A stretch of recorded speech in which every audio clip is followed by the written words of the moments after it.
देख email Durkheim religion आम पढ़ुले है रिलीजन आम पढ़ुले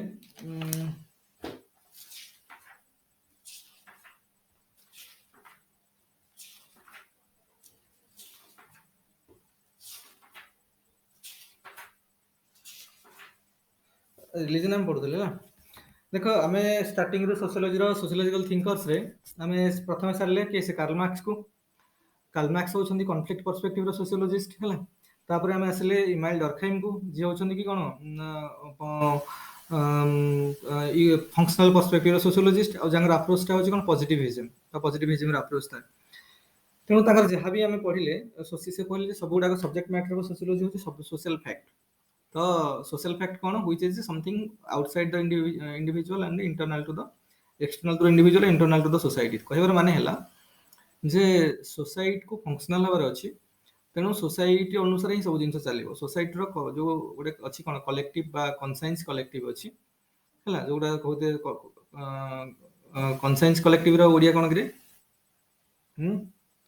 कनसाइंस कलेक्टिव ओडिया कहवा सामूहिक नैतिकता है गोटे सोसाइटी नैतिकता अच्छे जो कहे ठीक जिन गुड़ाक सामूहिक नैतिकता अनुसार कलेक्टिव कनसाइंस कलेक्टिव अनुसार जो जिन गुड़ाक हम से सोसाइटी को फंक्शनल हबार अच्छे सोसाइटी हित से जिन हो लोक से अनुसार कम कर चलते अनुसार से जो जिनसा हो सोशल फैक्ट जेकोसी सोशल फेनोमेनन होची it is because of the कौन it is in coherence with the conscience collective तेणु से कौन कह गोटे सोशल फैक्ट गोटे नॉर्मल सोशल फैक्ट तेणु से भाया डीओएल मनकर is a social event or social phenomenon division of labor that is a social fact because that is happening because of society only because society wants this to be functional से भाया मनकर आम पढ़ले suicide मनकर suicide हूँ society कारण जो already complete कर सारे तापर देखले रिलीजन रिलीजन काफी जिन कंप्लीट कर चलते दरखाइम कहया कथा जे रिलीजन टा हूँ गोटे कौन सोशल फैक्ट एटा सोसाइटी को फंक्शनल हबार अच्छे से रिलीजन अच्छे रिलीजन हूँ कौन नॉलेज गिविंग एक्सपीरियंस अच्छे रिलीजन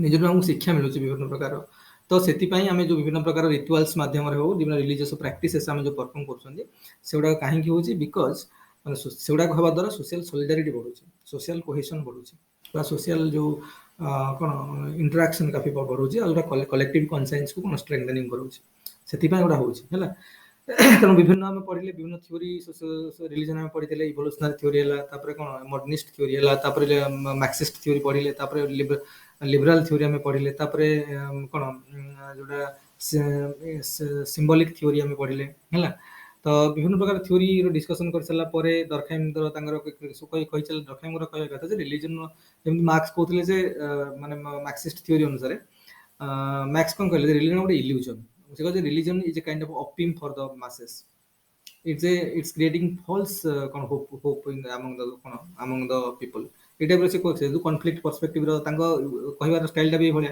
तेणु ये कहले इल्यूजन नुह कारण रिलीजन इज यूनिवर्स जो सोशल फैक्ट दरखाइम कहता रिलीजन इज सोशल फैक्ट आउ इट इज कंटिन्यूइंग माने कौन एटा गोटे यूनिवर्सल फेनोमेनन बा यूनिवर्सल एटा रही इन नेचर तेणु एटा को केबे भी तुम कहि परिबन जे इल्यूजन गोटे इल्यूजन हो समथिंग टेम्पररी इन नेचर गोटे इल्यूजन जदि कह साथ टेम्पररी नेचर आउ रिलीजन गोटे यूनिवर्सल नेचर यूनिवर्सल कैरेक्टर अच्छे यार तो तुम एटा इल्यूजन केमती कहबो तो इल्यूजन हुए कहले इट हैज समथिंग एटा खाली नुह जे गोटे रिचुअल्स आम फंक्शन करू प्रैक्टिस करूँ सेटा रिलीजन ठीक अच्छे सेगुड़ा भी अच्छी किंतु आर जो नॉलेज गिविंग एक्सपीरियंस गोटे अच्छे रिलीजन थ्रू रिलीजन लोक निजक एजुकेट कराउछन्ती सो दैट कनसाइंस कलेक्टिव सहित निजर कोहेरेंस बनैकी रखुछन्ती तो से अनुसार सोसाइटी से दरकार आउ ये यूनिवर्सल अकरेंस अच्छी यूनिवर्सली इट इज एक्सेप्टेड और इमती सब डरखाइम कहले है तेणु जेहेतु डरखाइम होती कौन ना जन पॉजिटिविस्ट अप्रोच माने सोशियोलॉजिस्ट पॉजिटिविज्म अप्रोच है सब जिन गुड़ाक जेकोसी सोशल फेनोमेनन होची ताकू डाटा तार सब डाटा कलेक्शन करके ताकू इंपेरिकली स्टडी करके एनालिसिस करबा इंपेरिकली स्टडी माने साइंटिफिकली एनालिसिस करके स्टडी करबा ता माने से कहबा कथा एथिरे जो सब्जेक्टिविटी किछि नाही बा सब्जेक्टिव मिनिमम आम साइंस जिन सब्जेक्टिविटी किसी ना मन गोटे बडी जाऊँगी एति वेलोसिटी गला एति एक्सेलरेशन गला तार इनिशियल वेलोसिटी एते थिला फाइनल वेलोसिटी केते हम हम डिस्कशन कर दो हमर फार्मूला थुआ आइछि सेठी हम थोड़ी कुछ सब्जेक्टिविटी सेठी अछि तुमको तुम कैलकुलेशन करबो जा जे कोन लोक देले कैलकुलेशन करले से अमेरिका रे कैलकुलेशन करिया जा इंडिया रे कैलकुलेशन करिया से जोठी करबो सेम जिंस आसीबो एते किछि प्रॉब्लम नै ना एते किछि सब्जेक्टिविटी नै तो इंपेरिकल मेथड आम जिन एनालिसिस कर पारे जो एनालिसिस करिया सेम थिंग बुझिछ नै किंतु सोशियोलॉजी रे जेहेतु से जिनस हे पारे एटा माने पर लोक स्टार्टिंग रो सोशियोलॉजिस्ट माने भाबुଥିଲେ से भले हम करा सोशियोलॉजी फेनोमेनन गुडा को से भले भी कर करियो ଏମ୍ପିରିକାଲ ମେଥଡ୍ସରେ ଆନାଲିସିସ୍ କରିହେବ। ତାର କୌଣସି ସବଜେକ୍ଟିଭରେ ଭାରିଏବିଲିଟି କିଛି ନାହିଁ। କିନ୍ତୁ ପରେ ପରେ ସୋସିଓଲୋଜିଷ୍ଟ ମାନେ ଆଗେନଷ୍ଟରେ କହିବା ଷ୍ଟାର୍ଟ କଲେ ସେମିତି କିଛି ନାହିଁ, ଏଗୁଡ଼ାକର କୌଣସି ସବୁ ଯେମିତି କରିହେବନି, ସେଟା ପର କଥା। କିନ୍ତୁ ଦରଖାଇ ବର୍ତ୍ତମାନ କହିଲେ ଯେ ସାଇଣ୍ଟିଫିକ ମାଧ୍ୟମରେ ଡାଟାକୁ ସବୁ କଲେକ୍ସନ କରିକି ଆନାଲିସିସ୍ କରିକି ଆମେ କରିପାରିବା। ତେଣୁ ଇଏ କଣ କଲେ ନା ଡାଟା କଲେକ୍ସନ କଲେ ବିଭିନ୍ନ ପ୍ରକାର ରିଲିଜନର ଯୋଉ ସବୁ ଡାଟା ବିଭିନ୍ନ ସୋସାଇଟିରୁ କଲେକ୍ସନ କରିବାକୁ ଲାଗିଲେ। ତ ସେଇ କଣ୍ଟେକ୍ସଟରେ ଆମେ କହିବା ଦି ଜଣ ସୋସିଓଲୋଜିଷ୍ଟ ଥିଲେ ଯୋଉମାନଙ୍କର ଡାଟାକୁ ୟୁଜ୍ କଲେ। ଦି ଜଣ ସୋସିଓଲୋଜିଷ୍ଟ ଜଣେ ହର୍ବର୍ଟ ସ୍ପେନ୍ସର ଆଉ କଲିନ୍ସ, ଫ୍ରାନ୍ସିସ୍ କଲିନ୍ସ ବୋଧେ, ଦେଖିଦବ ଟିକେ ସ୍ପେନ୍ସର ଆଣ୍ଡ କଲିନ୍ସ, ଦେଖ ସ୍ପେନ୍ସର ଆଣ୍ଡ କଲିନ୍ସ, ସ୍ପେନ୍ସର ଆଉ କଲିନ୍ସ, ଏରା ଟିକେ ଦେଖିବ ଏଇଟା ତ ଆମକୁ ଦେଖ ଆମେ ଯାହା ପଢୁଛନ୍ତି ବର୍ତ୍ତମାନ, ଦେଖ ମୁଁ କହିଦଉଛି ଗୋଟେ କଥା, ବର୍ତ୍ତମାନ ଯୋଉଟା ପଢୁଛନ୍ତି ଆମେ ମୋର ଦାନ୍ ସଫିସିଏଣ୍ଟ ପଢୁଛୁ ଓପିଏସସି ପଏଣ୍ଟ ଅଫ ଭ୍ୟୁ। ତମେ ଯୋଉ ଟିକେ ଟିକେ ଲେଖୁଛ ସେଗୁଡ଼ା କାଫି, ମାନେ କିଛି ଷ୍ଟେଟମେଣ୍ଟ ଟିକେ ଟିକେ ମନେ ରହିଥିଲେ, କିଛି ଜିନିଷ ମନେ ରହି ପରୀକ୍ଷାରେ ଟିକେ ଟିକେ ଗୋଟେ ଧାଡ଼ି ଦି ଧାଡ଼ି ଲେଖିଦେବାକୁ କୋଉଠି ଦରକାର ପଡ଼ିଲେ। ଏଇଟା ରିଲିଜନ ଚାପ୍ଟର, ଆମର ଦିଟା ରିଲିଜନ ଚାପ୍ଟର ଅଛି, ପେପର 1 ଗୋଟେ ରିଲିଜନ ଚାପ୍ଟର, ପେପର 2 ଗୋଟେ ରିଲିଜନ ଚାପ୍ଟର ଅଛି। ତୁମକୁ କୋଉଠି ନା କୋଉଠି ଯୋଉ ଜିନିଷ ଦରକାର ହବ, ସେଥିପାଇଁ ମୁଁ ଟିକେ କହିଦଉଛି, ମନେ ରଖିଥାଅ ଟିକେ ଟିକେ, କୋଉଠି ଦରକାର ହେଲେ ଲେଖିଦବା। ଆଉ ଡାଇରେକ୍ଟଲି ଏମିତି ପଢିବ ସେମିତି ରିଲିଜନ ଯଦି ପଢିଲା ଆମେ ହେଇ ଦରଖାଇଙ୍କର କନସେପ୍ଟ ଖାଲି ଲେଖିବା, ଦି ତିନିଟା କି ଗୋଟେ ଦିଟା ଖଣ୍ଡେ କଣ କ୍ରିଟିସିଜମ ଲେଖିବା, ଏତିକି ଆମ କାମ ହେଇଯିବ 20 ମାର୍କ ପାଇଁ। ଏଟାକୁ 60 ମାର୍କ ଦ୍ୱାରା ପକେଇବେନି, 20 ମାର୍କ ଯଦି ପକେଇଲେ ସେଇଭଳିଆ ଆମ କାମ ହେଇଯିବ। ତେଣୁ ଦେଖିକି କେମିତି କଣ କ୍ୱେଶ୍ଚିନ୍ ପଡୁଛି, ତମେ ଗୁଡ଼ାଏ ଜିନିଷ ପଢିଲେ କିଛି ତ ମନେ ରହିବ, ସେଥିରୁ ଦି ତିନିଟା ଖଣ୍ଡେ ଷ୍ଟେଟମେଣ୍ଟ ମନେ ଥିବ, ତେଣୁ ସେ ରିଭାଇଜ କଲେ ହେଇଯିବ। ଆଉ ଡରିବାର ନାହିଁ ଯେ ଏତେ ଜିନିଷ ଅଛି, ଏତେ ଥିଙ୍କର୍ସଙ୍କ କଥା କୁହାଉଛି, ସବୁ ମତେ ମନେ ରଖିବାର ଅଛି, ସବୁ ମନେ ରଖିବା ଦରକାର ନାହିଁ। ଯଦି କିଛି ବି ମନେ ରହୁଛି କାଫି, କିନ୍ତୁ ଦରଖାଇଙ୍କର କନସେପ୍ଟ ତ ମନେ ରଖିଥିବ, ସିଏ କଣ କହିବାକୁ ଚାହୁଁଛନ୍ତି ହେଲା। ତେଣୁ ପ୍ରଥମ କଥା ହେଲା ଯେ ସିଏ କଣ କଲେ ନା ଦି ଜଣ ଯୋଉ ସୋସିଓଲୋଜିଷ୍ଟ ଥିଲେ, ଜଣଙ୍କ ନାଁ ହଉଛି ସ୍ପେନ୍ସର ଆଉ Collins, Spencer and Collins, Spencer ଇଏ ହେଲେ Herbert Spencer, Spencer and Collins, SPNCER, Spencer and Collins, COLLINS, SPNCER ହେଲା, ସ୍ପେନ୍ସର ଆଣ୍ଡ କଲିନ୍ସ।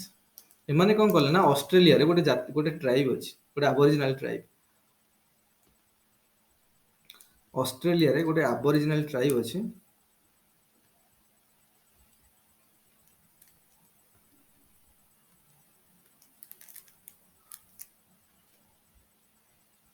ଗୋଟେ ଆବରିଜିନାଲ ଟ୍ରାଇବ ଅଛି ହେଲା, ଟ୍ରାଇବ ଅଛି। କଣ ସେ ଟ୍ରାଇବଟା ନାଁ କିରେ ଅରୁଣ୍ଟା, ସେ ଟ୍ରାଇବଟା ନାଁ ହଉଛି ଅରୁଣ୍ଟା ଟ୍ରାଇବ, ARUNTA, ଅରୁଣ୍ଟା ଟ୍ରାଇବ ହେଲା। ସିଏ କଣ କଲେ ନା ଏମାନଙ୍କ ଭିତରେ ଷ୍ଟଡି କରିକି ଗୋଟେ ଡାଟା କଲେକ୍ସନ କରିଥିଲେ, ଗୋଟେ ଡାଟା କଲେକ୍ସନ କରିଥିଲେ, କି ସେମାନେ ସବୁ ଡାଟା କଲେକ୍ସନ କରିଥିଲେ। ଏଇ ଡାଟାକୁ ଡରଖାଇମ୍ ଏମାନଙ୍କଠୁ ନେଇକି ଆନାଲିସିସ୍ କରିବା ଷ୍ଟାର୍ଟ କଲେ ହେଲା।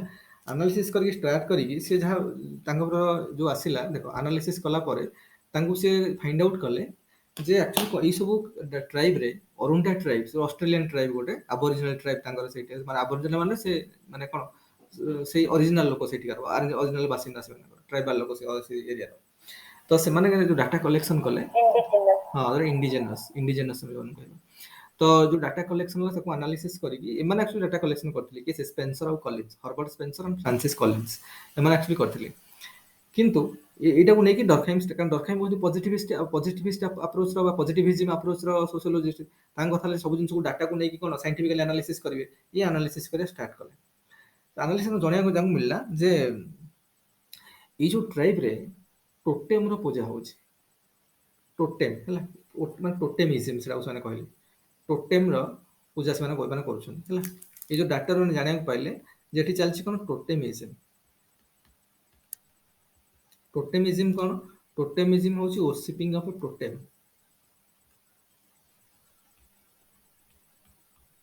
ଓରସିପିଂ ଅଫ ଟୋଟେମ ଅଫ କଣ ଟୋଟେମ, TOTEM। ଏଇ ଟୋଟେମଟା କଣ ତାହେଲେ? ଟୋଟେମଟା ହେଇପାରେ ପ୍ଲାଣ୍ଟ, ପ୍ଲାଣ୍ଟ ହେଇପାରେ, ଆନିମଲ ହେଇପାରେ, ଆନିମଲ ହେଇପାରେ, କିମ୍ବା ଅବଜେକ୍ଟିଭ ହେଇପାରେ, ନନ୍ ଲିଭିଂ ଅବଜେକ୍ଟିଭ ହେଇପାରେ, ଅବଜେକ୍ଟ ହେଇପାରେ, କିଛି ବି ହେଲେ ଟୋଟେମ। ଏବେ ଦେଖିବ ଆମ ସୋସାଇଟିରେ ବି ଏବେ ବି ଦେଖିବ ଆମେ କୋଉ ରାସ୍ତାରେ କୋଉଠି ଗଲା ବେଳକୁ ଯୋଉଠି ଗୋଟେ ପଥର ରଖା ହେଇକି ସିନ୍ଦୁର ଫିନ୍ଦୁର ଲଗା ହେଇଯାଇଥିବ, ତ ଆମେ ନମସ୍କାର ହେଇଯାଉଛୁ କିଛି ନ ଜାଣିକି, ଆମ ହାତ ସାଙ୍ଗେ ସାଙ୍ଗେ ଉଠି ଯାଉଛି ଦେଖିଲେ। କାରଣ ସେଇ କନସେପ୍ଟଟା ବହୁତ ଆଗରୁ ଚଳି ଆସି, ବହୁତ ପୁରୁଣା ସମୟରୁ ଏଇ ଜିନିଷ, ଏଇଟା ନୁହଁ ଯେ ଖାଲି ଅଷ୍ଟ୍ରେଲିଆରେ ହଉଥିଲା, ସବୁ ଜାଗାରେ କିଛି କିଛି ଇଫେକ୍ଟ ଅଛି। ତ ଏବେ ବି ଚାଲିଛି, ପଥରକୁ ଆମେ ପୂଜା କରିବା, ଯୋଉ ଏଇ ଜିନିଷ କରିବା, ଏଇ ଜିନିଷ ବହୁତ ଆଗରୁ ଚାଲି ଆସିଛି। ତେଣୁ ଏଇ ଯୋଉ ବିଭିନ୍ନ ଟୋଟେମକୁ ମାନେ ପୂଜା କରୁଥିଲେ ସବୁ, ପ୍ଲାଣ୍ଟ ହେଲା, ଆନିମଲ ହେଲା, ଟୋଟେମ ମାନେ ନୁହଁ ଯେ ଖାଲି ପ୍ଲାଣ୍ଟ, ଖାଲି ଆନିମଲ, ପ୍ଲାଣ୍ଟ ହେଇପାରେ, ଆନିମଲ ହେଇପାରେ, ନନ୍ ଲିଭିଂ ଅବଜେକ୍ଟ ବି ହେଇପାରେ ଟୋଟେମ ହେଲା। ତେଣୁ ଏମାନେ କହୁଥିଲେ ଯେ, ଏମାନେ କଣ କହୁଥିଲେ କି ଏମାନଙ୍କର ଯୋଉ ଧାରଣା ଥିଲା ବା ଅରୁଣ୍ଟା ଟ୍ରାଇବ୍ସ ଲୋକଙ୍କର ଥିଲା ଯେ ଏମାନେ ଯୋଉଙ୍କର ଯୋଉ ଫୋରଫାଦର୍ସ ମାନେ ବା ଏମାନଙ୍କ ଯୋଉ ଅରିଜିନଟା ହେଇଛି ଏଇଠୁ, ମାନେ ଅରିଜିନଟା ସେଇଠୁ ହେଇଛି ବୋଲି ମୁଁ ଭାବୁଥିଲି। ତାମାନେ ତାଙ୍କର ଗ୍ରେଟେଷ୍ଟ ଫୋର ଫାଦର ତାପରେ ପରେ ଅରିଜିନ ଏଇ ଜିନିଷ ଟୋଟେମରୁ ହେଇଛି ବୋଲି ସେ ଜିନିଷକୁ ସେମାନେ କଣ କରୁଥିଲେ ପୂଜା କରିବା ଷ୍ଟାର୍ଟ କରୁଥିଲେ। ତେଣୁ କଣ ହେଲା ଯୋଉ ଟୋଟେମ ଅଛି ମାନେ ମେନଲି ଦେଖିବାକୁ ଯେ ବିଭିନ୍ନ ସବୁ କ୍ଲାନର ବା ଯୋଉ ବିଭିନ୍ନ ମାନେ ମେନଲି ଯୋଉ 4 ପ୍ରକାର ଟୋଟେମକୁ ସେମାନେ ଯୋଉ ପୂଜା କରୁଥିଲେ ସେଟା ଦେଖିବାକୁ ମିଳିଥିଲା। ସେଟା କଣ କଣ ଦେଖ ଦେଖ ଏଇଟା ମୁଁ ଯୋଉ କହୁଛି ବର୍ତ୍ତମାନ ଧ୍ୟାନରେ ଶୁଣ, କାରଣ ଯେତେବେଳେ ମନେକର କହିବା ଯେ ହର୍ବଟ କାହାକୁ ବୁଝେଇବା, ମନେକର ଆମକୁ ପଡିଲା ରିଲିଜନ ଲେଖ, ମାନେ ଏଇଭଳିଆ ପଡିଲା ଯେ ଇମାଇଲ ଡରଖାଇମଙ୍କର ମାନେ ଏକ୍ସପ୍ଲାନେସନ ଅଫ ରିଲିଜନ, ଏଇଭଳିଆ କ୍ୱେଶ୍ଚନ ପଡିଲା ମନେକର, ଏଇଟା ଆମକୁ ଏକ୍ସାମ୍ପଲ ସହିତ ଲେଖିବାକୁ ପଡିବ ସେଠି। ତା ଏକ୍ସପ୍ଲାନେସନଟା ମାନେ ପଜିଟିଭିଜମ ଆପ୍ରୋଚଟା କେମିତି ଦେଖେଇଥିଲେ। ଆମକୁ ମେନ୍ ଜିନିଷ ଦେଖାର ଗୋଟେ ସୋସିଆଲ ଫ୍ୟାକ୍ଟ, ରିଲିଜନ ଗୋଟେ ସୋସିଆଲ ଫ୍ୟାକ୍ଟ ବୋଲି ପ୍ରମାଣିତ କରିବାର ଅଛି। କେମିତି ସେଟା ଦେଖେଇବା, ଆଉ ଯୋଉ ପଜିଟିଭିଜମ ଆପ୍ରୋଚଟା ସେ କରୁଥିଲେ ସେଟା କେମିତି ଏ ଡାଟା ଗୁଡାକ ସବୁ ଲେଖିବା, ତ ସେଇଟା ମୁଁ ଦରକାର ହବ ଏକ୍ସପ୍ଲେନ କଲା ବେଳେ ହେଲା। ଏଇଟା ଦେଖ ଯେ କାରଣ ପଜିଟିଭିଜମ ଆପ୍ରୋଚକୁ ମାନେ ସାଇଣ୍ଟିଫିକାଲି ଏକ୍ସପ୍ଲେନ ମାନେ ଡାଟା କଲେକ୍ସନ କରିକି ଡାଟାକୁ ଏମ୍ପିରିକାଲ ମେଥଡ୍ସରେ କଣ ଆନାଲିସିସ୍ ହବ। ଏମ୍ପିରିକାଲ ମେଥଡ୍ସରେ ଅବଜରଭେସନ କରିକି ତାକୁ କମ୍ପାରିଜନ କରିକି ତା ବିଷୟରେ କୋଶ୍ଚିନ୍ ପଚାରିକି କି ତା ବିଷୟରେ ଡିସ୍କସନ କରିକି, ତ ଏଇ ଟାଇପର ସବୁ ଜିନିଷକୁ ମାନେ ବିଭିନ୍ନ ମେଥଡ ୟୁଜ କରି ତା ବିଷୟରେ ଯୋଉ ଷ୍ଟଡି ହବ, ଯୋଉ ଆନାଲିସିସ୍ ହବ, ସେଟାକୁ କଣ ଏମ୍ପିରିକାଲ ମେଥଡ୍ସ କୁହାଯାଏ। ତ ଏଇ ଡାଟା ଗୁଡା ସେ ପାଇଗଲେ, ମାନେ ଡାଟା କଲେକ୍ସନ କରିକି ଆଣିଥିଲେ। ଏଇ ଡାଟାରେ ବର୍ତ୍ତମାନ ସେ ଦେଖିବାକୁ ପାଇଲେ ଯେ ଟୋଟେମିଜିମ ଗୋଟେ ପ୍ରାକ୍ଟିସ ହଉଛି ସେଠି ରିଲିଜନର। ଟୋଟେମିଜିମ ମାନେ କଣ, ମାନେ ଟୋଟେମକୁ worship କରିବା। ଟୋଟେମ ମାନେ କଣ ହେଇପାରେ ପ୍ଲାଣ୍ଟ, ହେଇପାରେ ଆନିମଲ, ହେଇପାରେ ଅବଜେକ୍ଟ। ଟୋଟେମ ଏମାନେ ସବୁ କରୁଥିଲେ ଏଇ ଟାଇପର ରିଲିଜନ ବା ଏଇ ଟାଇପର ଜିନିଷଟା ସେଠି ଫଲୋ ହଉଥିଲା। ସେ କହିଲେ ଯେ 4 ପ୍ରକାର କଣ ହେଇଥିଲା ନା 4 ପ୍ରକାରର ଇଏକୁ ସେମାନେ ଦେଖୁଥିଲେ। ଦେଖ ଏ ଯୋଉ ଅରୁନ୍ତା ଟ୍ରାଇବର 4 ପ୍ରକାର କ୍ଲାନ ଥିଲା ହେଲା। ଅରୁନ୍ତା ଟାଇପ, ଅରୁ ଅରୁନ୍ତା ହେଲା, ଅରୁନ୍ତା ଟ୍ରାଇବର ମାନେ ପ୍ରାୟ ଦେଖିବ ମାନେ ଯୋଉ 4ଟା କ୍ଲାନ ଥିଲା ପୁରା। 4ଟା କ୍ଲାନ ଏମାନଙ୍କର ଥିଲା। କ୍ଲାନ ମାନେ ଗୋଟେ କଣ, କ୍ଲାନ ମାନେ ଗୋଟେ ମାସ division, major division major division ହେଲା। ଏଥିଲା କଣ ଏମାନଙ୍କର ଥିଲା, ଅରୁନ୍ତା ଟ୍ରାଇବର କଣ ଥିଲା, ଗୋଟେ ହେଲା ଏ, ଗୋଟେ ହେଲା ବି, ଗୋଟେ ହେଲା ସି, ଗୋଟେ ହେଲା ଡି ହେଲା। ଇଏରେ କଣ ଥିଲା ଦେଖ, ଇଏରେ ସେମାନେ କହିଲେ କ୍ରୋକୋଡାଇଲ ପୂଜା କରୁଥିଲେ। ଏଇ ଯୋଉ ଗୋଟେ କାଟେ ଲୋକ କ୍ରୋକୋଡାଇଲ କରୁଥିଲେ ହେଲା। କ୍ରୋକୋଡାଇଲ ମାନେ କଣ ପାଇଁ କରୁଥିଲେ, ଫର୍ଟିଲିଟି ଆଉ ସଏଲ ପାଇଁ। ଇଏ କହୁଥିଲେ ଫର୍ଟିଲିଟି ଆଉ ସଏଲର ଇଏ ହଉଛନ୍ତି ଦେବତା। Fertility and soil. ଏମାନେ କଣ କରୁଥିଲେ, ରାବିଟ କି କରୁଥିଲେ, ନହେଲେ ରାବିଟ କୁ। ରାବିଟ ମାନେ କଣ ହେଲେ ନା ଚିଲଡ୍ରେନ୍ସ ହେଲ୍ଥ ହେଲା, children's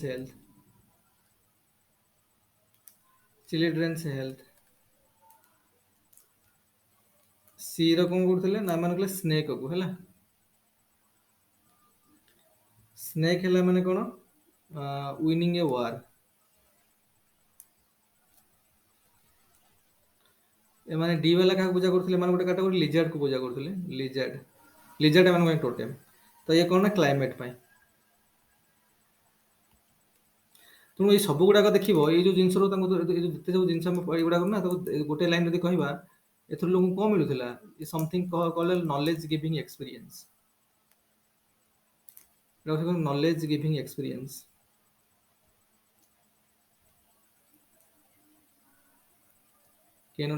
DGE, knowledge giving experience.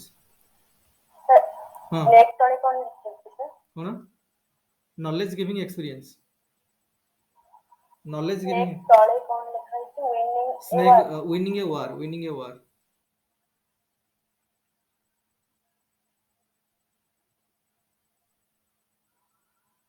ତେଣୁ ଯେହେତୁ ଏ ସବୁ ଡାଟାକୁ ଆନାଲିସିସ୍ କରିକି, ଏଇ ସବୁ ଡାଟା ଗୁଡାକୁ ଆନାଲିସିସ୍ କରିକି ଷ୍ଟଡି କରିବା ଷ୍ଟାର୍ଟ କଲେ, ଏଥିରୁ କଣ ଜଣା ପଡିଲା ଯେ ମନେକର ଇଏ କହୁଥିଲେ ଯେ ଏଇ ଯେ ଗୋଟେ ଟାଇପର ଗ୍ରୁପର ଲୋକ ଅଛନ୍ତି ଯୋଉମାନଙ୍କୁ କ୍ରୋକୋଡାଇଲକୁ ସେମାନେ ପୂଜା କରୁଛନ୍ତି। ସେ ଜାଣୁଥିଲେ ଇଏ ହଉଛି ଫର୍ଟିଲିଟି ଆଉ ସଏଲ ପାଇଁ, ଗୁଡ ଫର୍ଟିଲିଟି ଆଉ ସଏଲ ପାଇଁ ପୂଜା କରୁଥିଲେ।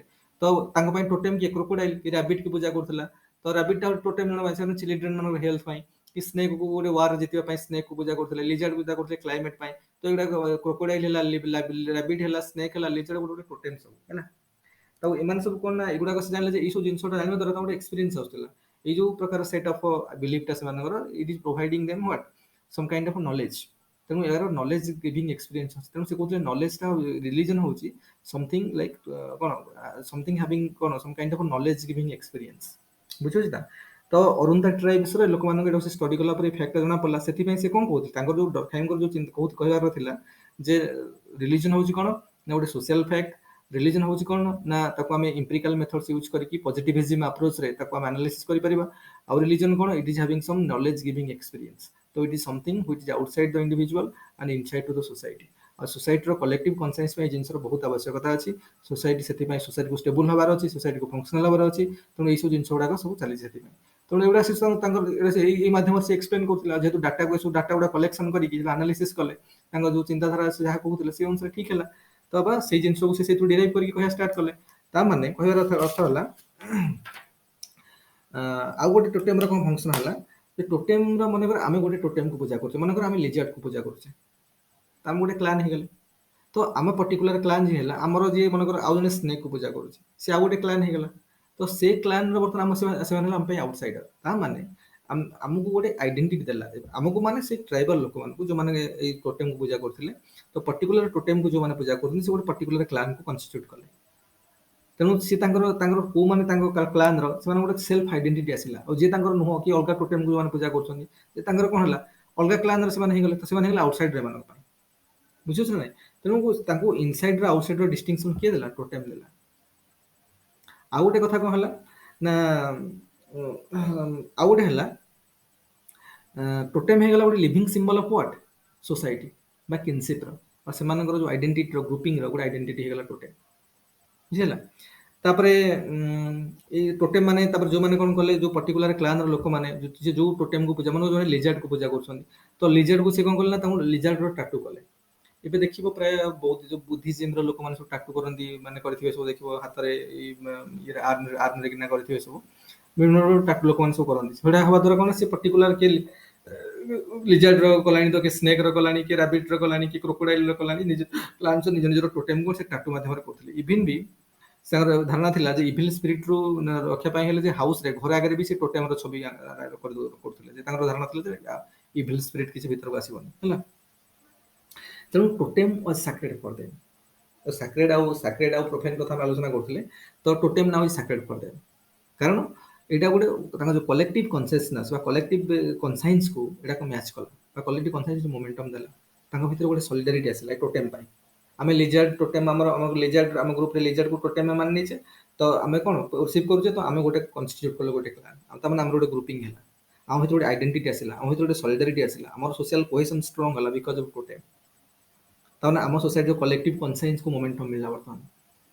କାରଣ ଯଦି ସୋସାଇଟିରେ ବା ଗ୍ରୁପିଂରେ ସଲିଡାରିଟି ବଢିଲା, ଯଦି ସୋସାଇଟିରେ କଣ କୋହେସିଭନେସ୍ ବଢିଲା, ତାହେଲେ କଣ ହେଲା ସୋସାଇଟିର କଲେକ୍ଟିଭ କନସାଇନ୍ସ ଯୋଉଟା ଅଛି, ସେଟା ଷ୍ଟ୍ରେngthening ହେଲା, and which is good for society to be functional, to be stable.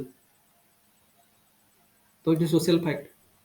ବୁଝୁଛ ନା ନାଇଁ? ତେଣୁ ସେଇଟା ସେ କହିବା ପାଇଁ ଷ୍ଟାର୍ଟ କହୁଥିଲେ। ତା ମାନେ it is something called sacred. ଯୋଉଟା ଡରଖାଇମ୍ କହିଲେ, ସେ something they called sacred for that society ବା ଫର ଦ୍ୟାଟ କ୍ଲାନ୍। ବୁଝିଲା? ସେଇଭଳିଆ ମ୍ୟାରେଜ ବି ରେଗୁଲେଟେଡ ହେଲା। ଦେଖିଲେ ପର୍ଟିକୁଲାର ଗୋଟେ କ୍ଲାନର ଲୋକମାନେ ନିଜ କଣ ମ୍ୟାରେଜ କରିପାରିବେନି ତାଙ୍କ ଭିତରେ, ତ ମ୍ୟାରେଜକୁ ବି ରେଗୁଲେଟ କଲେ। ତ ଦେଖ ରିଲିଜନର ରେଗୁଲେଟରୀ ଫଙ୍କସନ୍ସ ବି ଅଛି। ଆମ ଇଗୋକୁ ଯେମିତି ଆମେ କାଫି ଦେଖିବ, ଇଗୋ ଆସିଯାଉଛି ମନ ଭିତରେ କୌଣସି ଜିନିଷକୁ ନେଇ, ଆମେ ଲୋକଙ୍କୁ କହୁଛେ ଏଇଟା ଭଲ ନୁହେଁ, ଧର୍ମ ସହିବନି, ଏଇ ଜିନିଷ ଗୁଡ଼ା ଆମ ମନରେ ଆସୁଛି, ତ ଆମେ ନିଜକୁ ସେଲ୍ଫ କଣ୍ଟ୍ରୋଲ କରିଦଉଛେ ବା ଅନ୍ୟ ଲୋକମାନଙ୍କ କଥା ଶୁଣିକି ଆମେ କଣ୍ଟ୍ରୋଲ ହେଇଯାଉଛେ। ଗୋଟେ ରିଲିଜନର ଗୋଟେ ସେଲ୍ଫ କଣ୍ଟ୍ରୋଲିଂ ନେଚର, ଗୋଟେ କଣ୍ଟ୍ରୋଲିଂ ନେଚର ବି ଅଛି ବା କଣ୍ଟ୍ରୋଲିଂ ପାୱାର ବି ଅଛି। ଲୋକଙ୍କୁ କଣ୍ଟ୍ରୋଲ କରିବା, ତାଙ୍କ ଫଲୋଅର୍ସ ମାନଙ୍କୁ କଣ୍ଟ୍ରୋଲ କରିବା ହେଲା। ଆଉ which is good for the society, କାରଣ ଯେତେ ସୋସାଇଟି ନହେଲେ ଡିସଫଙ୍କସନ ହେଇଯିବ ନା। ତେଣୁ ଯେତେ ଲୋକ ରୁଲ୍ସ ରେଗୁଲେସନ୍ସକୁ ନର୍ମସକୁ ମାନିବେ ସେତେ ବେଟର। ରିଲିଜନ ମାଧ୍ୟମରେ ସେ ଜିନିଷକୁ ଲୋକ ମାନି ନେଉଛନ୍ତି, ତ ସୋସାଇଟି ଫଙ୍କସନାଲ ଷ୍ଟେବୁଲ ବହୁତ ଷ୍ଟେବୁଲ ହବ, ଫଙ୍କସନ ହବ, ହେଲ୍ଦି ହବ, ତ ସୋସାଇଟି କିଛି ପ୍ରୋବ୍ଲେମ ନାହିଁ। ବୁଝୁଛ ନା? ସେଇଟା ସେ କହିବାକୁ ଚାହୁଁଥିଲେ। କିନ୍ତୁ କଥା ହେଲା ଯେ ଯୋଉ ଟୋଟେମିକ ୱରସିପଟା ଯେ ଖାଲି ଯେ କଲେକ୍ଟିଭ ୱେରେ କଲେକ୍ଟିଭ ହେଇପାରେ, ପ୍ରାଇଭେଟ ବି ହେଇପାରେ, ବା ଇଣ୍ଡିଭିଜୁଆଲ ଲେବୁଲରେ ପ୍ରାଇଭେଟ ଲେବୁଲରେ ବି କରିପାରିବେ, ନହେଲେ କଲେକ୍ଟିଭ ବି କରିପାରିବେ ହେଲା। ଆଉ ଗୋଟେ ହେଲା ଯେ କିନ୍ତୁ ଯେତେବେଳେ କଣ ହବ ନା, ଯେତେବେଳେ ଆମେ ଟୋଟେମକୁ ଯେତେବେଳେ କୌଣସି ଗୋଟେ ଆମେ କରୁଛେ କଣ ମାନେ ଏଭ୍ରି ଇୟର ମନେକର ପ୍ରତିବର୍ଷ ଟୋଟେମକୁ ୱରସିପ କରିବା ପାଇଁ, ଆମେ ଯେମିତି ଦେଖିବ ଏବେ ବି ଏଇ ଜିନିଷକୁ ଦେଖି ଆମେ ଇଣ୍ଡିଆନ କଣ୍ଟେକ୍ସଟରେ ଦେଖିବା ବି, ଆମେ ମନେକର ହୋଲି ସେଲିବ୍ରେଟ କରୁଛେ, କି ରାମନବମୀ ସେଲିବ୍ରେଟ କରୁଛେ, କି ଦଶହରା ସେଲିବ୍ରେଟ କରୁଛେ, କି ସରସ୍ୱତୀ ପୂଜା ସେଲିବ୍ରେଟ କରୁଛେ, ଗଣେଶ ପୂଜା ସେଲିବ୍ରେଟ କରୁଛେ, ଆମେ ସେଲିବ୍ରେଟ କରୁଛେ ନା, ତ ଇୟରଲି ଆନୁଆଲି ବେସିସରେ ଗୋଟେ ସେଲିବ୍ରେଟ କରୁଛେ। ତ ଏଗୁଡ଼ାକର କରିବା ମାନେ କଣ, ଆମର ରେସ୍ପେକ୍ଟ ତମେ ଦଉଛେ ବା ଆମର ଯୋଉ ଆମର କଣ ଯୋଉ ଆମେ ଠାକୁରଙ୍କ ପାଖରେ ବା ଆମେ ଯୋଉ ମାନି ନେଇଛେ ଆମେ କଣ ଆମ ଫେଥ ଆଗରେ ଆମେ ଏଇ ଜିନିଷକୁ ଆମେ ସରେଣ୍ଡର କରିଦେଇଛେ ନିଜକୁ। ତ ଏଇଭଳିଆ ସବୁ ଲୋକ ସିମିଲାର ଥଟରେ ରହୁଛନ୍ତି।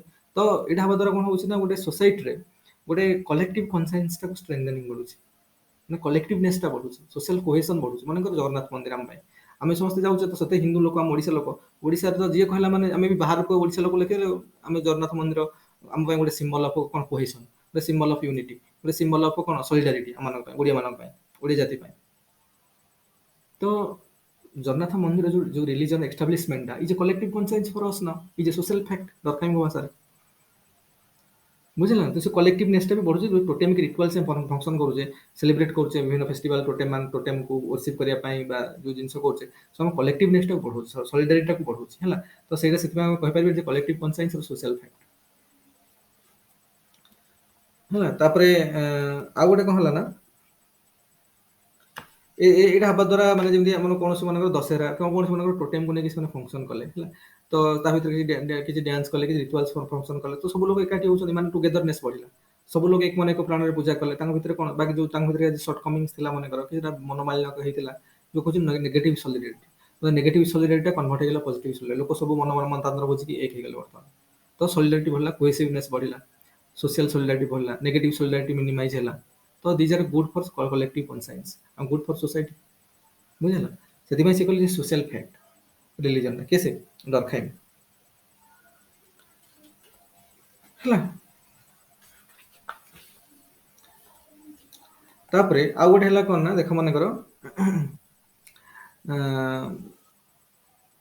ତାପରେ କଣ ନା ମାନେ ଆମକୁ ସେ କହିବା କଥା ଯେ ଯୋଉ ଟୋଟେମ ଗୁଡାକ ସମଥିଙ୍ଗ ଆମର ସେମାନଙ୍କର କିଛି ନଲେଜ ଗିଭିଂ ଏକ୍ସପିରିଏନ୍ସ ଅଛି। ମନେକର ଟୋଟେମ ମାଧ୍ୟମରେ ଆମେ ଗୁଡାଏ ଜିନିଷ ତାଙ୍କୁ ଶିଖିବାକୁ ମିଳୁଛି, ଯେ କେମିତି ବ୍ୟବହାର କେମିତି କରିବ, କେମିତି ଚଳିବ, ଇଗୋ କେମିତି କଣ୍ଟ୍ରୋଲ କରିବ, କି ଲାଇଭଲିହୁଡ କେମିତି ହବା ଦରକାର, ଯୋଉ so many things are there. ତାଙ୍କ ଯୋଉମାନେ ଫଲୋଅର ବା ତାଙ୍କର ଯୋଉମାନେ ଓର୍ସିପର ସେମାନଙ୍କ ଉପରେ ଗୁଡାଏ ତାର ଇମ୍ପାକ୍ଟ ପଡୁଛି। ତ ଇଟ୍ ସମଥିଙ୍ଗ କହିବେ ଯେ it has something called knowledge giving experience. Knowledge giving experience କିଛି ଅଛି। ତାପରେ ମନେକର ଯୋଉ ଜିନିଷଟା କୁହା ହଉଛି ଦ୍ୟାଟ ଆଇଡିଆଲ ୱାର୍ଲଡ ମାନେ ଗଡ ୱାର୍ଲଡ, ମାନେ ଗଡ ଯୋଉ ଜିନିଷଟା ଆମେ କହୁଛନ୍ତି ଗଡଙ୍କର ଏମାନଙ୍କର ଗଡକୁ represent, God is something ideal for us, is omnipresent, omnipotent, omni କଣ ୟୁନିଭର୍ସାଲି ସବୁ ପ୍ରେଜେଣ୍ଟ ସବୁଠି ଅଛି। Something good, something ideal is God. ଆଉ ମଣିଷ ଯୋଉ ରିଅଲ ମ୍ୟାନ ତ ଗଡ ନୁହଁ ନା, ଆମେ ତ ଆଇଡିଆଲ, ଆମର ଗୋଟେ ପ୍ରାକ୍ଟିକାଲ ୱାର୍ଲଡରେ ଆମେ ରହୁଛେ। ତ ଯୋଉ ଆମେ ଯୋଉ ଜିନିଷଟା ପଢୁଛେ ତା ଆଇଡିଆଲ ହବା ଦରକାର, ଆଉ ଯୋଉଟା ଆମ ବର୍ତ୍ତମାନ ଅଛି ତାଙ୍କ ଭିତରେ ଗୋଟେ ଗ୍ୟାପ ଏକ୍ଜିଷ୍ଟ କରୁଛି ସବୁବେଳେ। କିନ୍ତୁ ଏଇ ଗ୍ୟାପ ଟାକୁ କଣ କରୁଛି ନା ଟୋଟେମ ମିନିମାଇଜ କରୁଛନ୍ତି। ବୁଝିହଉଛି ନା ନାଇଁ। ଆମ ଭିତରେ ମନେକର ଆମେ ଯେମିତି କହୁଛେ ଗୋଟେ ଆଇଡିଆଲ ମାନେ ହିନ୍ଦୁ ମନେକର କି ଗୋଟେ ଯେକୌଣସି ରିଲିଜନ ମୁସଲିମ ହଉ, ହିନ୍ଦୁ ହଉ, ଖ୍ରୀଷ୍ଟିୟାନ ହଉ, କୋଉ ଭଳିଆ ହବା ଦରକାର, କୋଉ ଭଳିଆ ଲାଇଭଲି ତାଙ୍କର ଯୋଉ ଡେ ଟୁ ଡେ ଆକ୍ଟିଭିଟିଜ ଗୁଡାକ କୋଉ ଭଳିଆ ହବା ଦରକାର ସବୁ ଅଛି। ତମେ ମନେକର ଗୋଟେ ମୁସଲିମ ମନେକର ନମାଜ ପଢିବାଠୁ ଆରମ୍ଭ କରିକି ବିଭିନ୍ନ ପ୍ରକାର ଯୋଉ ଫେଷ୍ଟିଭାଲ ତାଙ୍କର ଅଛି, ଫେଷ୍ଟିଭାଲରେ ମାନେ ଫାଷ୍ଟିଂ କରିବାଠୁ ଆରମ୍ଭ କରିକି ସୋ ମେନି ହିନ୍ଦୁ ରିଲିଜନ ବି ସେଇଭଳିଆ ସବୁ ଜିନିଷ ଲେଖା ହେଇଛି। କିନ୍ତୁ ରିଅଲ ୱାର୍ଲଡରେ ମଣିଷ ସେତିକି ଜିନିଷ ଏକ୍ଜାକ୍ଟଲି କରୁଛି ସେମିତି କିଛି ମାନେ ନାହିଁ ନା। ତେଣୁ ଗୋଟେ ଆଇଡିଆଲ ଜିନିଷ ଗୋଟେ ଅଛି, ରିଅଲ ୱାର୍ଲଡରେ ଗୋଟେ ଲୋକ ଅଛି। ତେଣୁ ତାଙ୍କ ଯୋଉ ଗ୍ୟାପଟା ଅଛି ସେ ଗ୍ୟାପଟାକୁ କିଏ ସେ ଟୋଟେମ ମିନିମାଇଜ କରୁଛନ୍ତି। କେମିତି? କାରଣ ଲୋକର ସବୁବେଳେ ମନରେ ରହୁଛି ନା ମତେ କରିବାର ଅଛି, ମୁଁ ମାନୁଛି ସେ worshiping କରୁଛନ୍ତି, ମୋତେ ଏ ଜିନିଷ କରିବାକୁ ପଡିବ, ମତେ ଉପବାସ ରହିବାକୁ ପଡିବ, କି ମତେ ଏଇ ରିଚୁଆଲ୍ସ ଗୁଡାକ ଫଲୋ କରିବାକୁ ପଡିବ, କି ମତେ କାଇଣ୍ଡ ହାର୍ଟେଡ ହବାକୁ ପଡିବ, ମୋର ଇଗୋକୁ କଣ୍ଟ୍ରୋଲ କରିବାକୁ ପଡିବ। ଏଇ ଜିନିଷଟା କାଫି ଜିନିଷ ମିନିମାଇଜ ହଉଛି। ତେଣୁ ଯୋଉ ଗ୍ୟାପଟା ରିଅଲ ୱାର୍ଲଡ ଆଉ ଆକ୍ଚୁଆଲ ୱାର୍ଲଡ ଭିତରେ ଯୋଉ ଗ୍ୟାପଟା ମିନିମାଇଜ ହଉଛି କା ପାଇଁ ଟୋଟେମ ପାଇଁ, ସେ କହିବା କଥା ହେଲା। ଆଉ ଯାହା ବି ରିଚୁଆଲ୍ସ ଫଙ୍କସନ ହଉଛି ଇଣ୍ଡିଭିଜୁଆଲ ଲେଭେଲରେ ଥୋଡି ଫଙ୍କସନ ହଉଛି, ତ ସମସ୍ତେ ମିଳିମିଶିକି ଯୋଉ ଜିନିଷ କରୁଛନ୍ତି ସେଥିପାଇଁ ସମଥିଙ୍ଗ କଣ external to the individual and internal two the society. ତେଣୁ ଗୋଟେ ସୋସିଆଲ ଫ୍ୟାକ୍ଟ ଏଇଟା।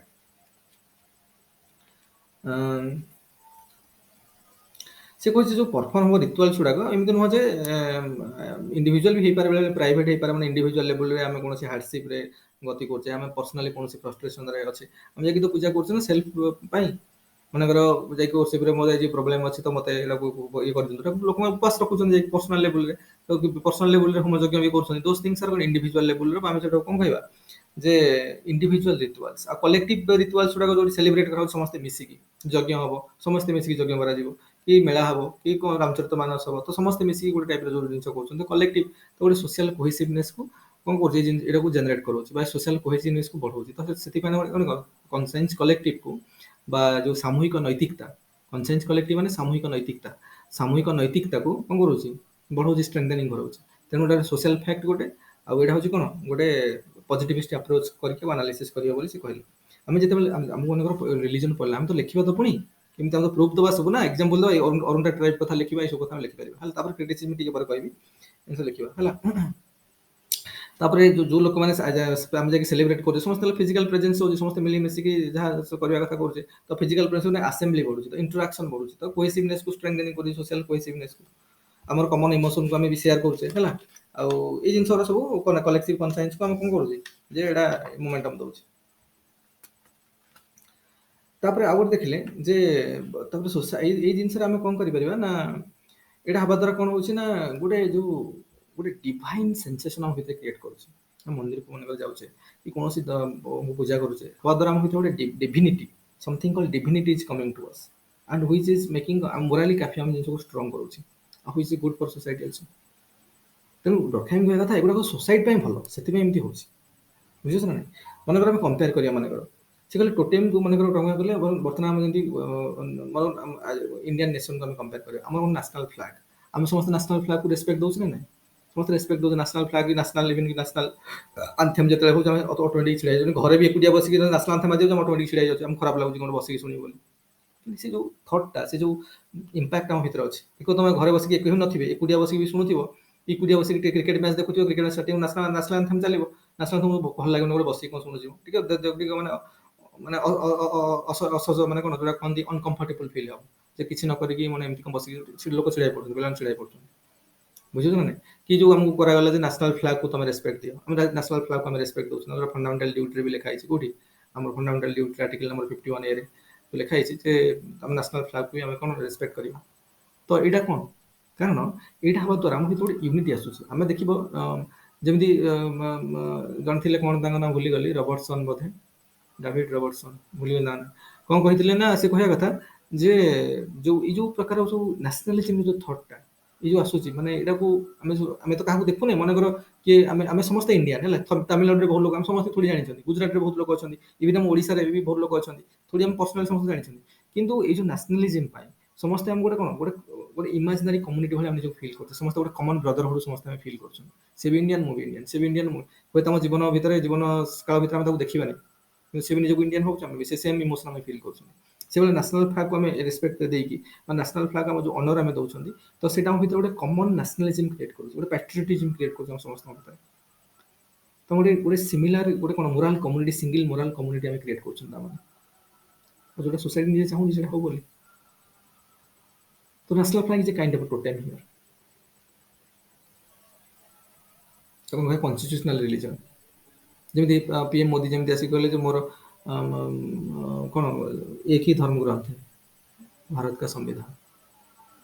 ତେଣୁ ଏଇଟା କହିବା ଦ୍ୱାରା ଗୋଟେ କନଷ୍ଟିଟ୍ୟୁସନାଲ ରିଲିଜନ ଟାଇପର ଆସିଗଲା, ଯୋଉଠି ଆମେ ସମସ୍ତେ ମାନି ନେଇଛେ ସବୁ ଜିନିଷ। ତେଣୁ ଏଇଟା କଣ କହିବା ସମଥିଙ୍ଗ କଣ କହିବା, ଇଟ୍ସ ଏ କଣ ଟୋଟେମ୍ ଆମ ପାଇଁ, ଆଉ ଆମେ କହିବା it's a kind of sacred. ଆମେ ରେସ୍ପେକ୍ଟ କରିବା national flag, which is sacred for us because it is creating unity among us, it is creating cohesiveness among us, it is creating what solidarity among us। ତ ଏଇସବୁ ଜିନିଷକୁ ସେ create କରୁଛି ଆମ ଭିତରେ, ନ୍ୟାସନାଲିଜିମ ଆସୁଛି, ଗୋଟେ ପାଟ୍ରିଅଟିଜିମ ଫିଲିଂସ ଆମ ଭିତରେ ଆସୁଛି, ବୁଝିଲା। ଏଇଟା ବି କାଇଣ୍ଡ ଅଫ ଟୋଟେମ୍ ସେ କହିବା କଥା। ଆଉ କହିବା କଥା ଯେ ମଡର୍ଣ୍ଣ ସୋସାଇଟିରେ ଏଗୁଡ଼ା ହେବା ଦ୍ୱାରା କଣ ହଉଛି ନା, ଗୋଟେ ପାଟ୍ରିଅଟିକ ଫିଲିଂସ ଆସୁଛି, ଗୋଟେ ସୋସିଆଲ କୋହେସନ ବି ବଢଉଛି ଜିନିଷ ଗୁଡାକ। ତାପରେ ସେ କହିଲେ ଦେଖ, ରିଲିଜନ ସେ କହିଲେ ଗୋଟେ ସୋସିଆଲ ନେସେସିଟି ଅଲସୋ, କଣ ପାଇଁ ନା, କାରଣ ସୋସାଇଟିରେ କାଫି ଜିନିଷ ଯୋଉ ଆମର କଣ ମାନେ ଯେମିତି ରିଲିଜନ ଗୋଟେ ଆଇଡେଣ୍ଟିଟି ଦଉଛି, ଯୋଉଟା କଣ ମାନେ ଆମେ କହିବା ଯେ ଇନସାଇଡର କିଏ ଆମର କିଏ ବାହାର ଦେଶର ଲୋକ ଆସିଲେ, ତ ଆମକୁ ଆମେ ଯୋଉ ଆଜ ଏ ନେସନ ଆମେ କନଷ୍ଟିଚ୍ୟୁଟ କରୁଛେ, ଆମ ଭିତରୁ କଣ ଆମେ ମନେକର ଗୋଟେ ସିଙ୍ଗଲ କନଷ୍ଟିଟ୍ୟୁସନାଲ ସେଟଅପରେ ଆମେ ରହୁଛନ୍ତି, ତ ଗୋଟିଏ କନଷ୍ଟିଟ୍ୟୁସନକୁ ଆମେ ମାନୁଛନ୍ତି, ୱାନ୍ ନ୍ୟାସନାଲ ଫ୍ଲାଗକୁ ଆମେ ମାନୁଛନ୍ତି। ତ ବାହାରୁ ମନେ କରିକି କିଏ ଆସିଲା, ତ ଆମେ ତାଙ୍କୁ ଆମର ନିଜର ଗୋଟେ ଆଇଡେଣ୍ଟିଟି ଅଛି ନା, वी आर ଇଣ୍ଡିଆନ ସିଟିଜେନ, ଆମର ଗୋଟେ ଆଇଡେଣ୍ଟିଟି ଅଛି। ତ ବାହାରୁ ଯଦି କିଏ ଆସିଲା, ଆମେ ତାଙ୍କ ସହ ନିଜକୁ ଡିଫରେନ୍ସିଏଟ କରିପାରୁଛୁ।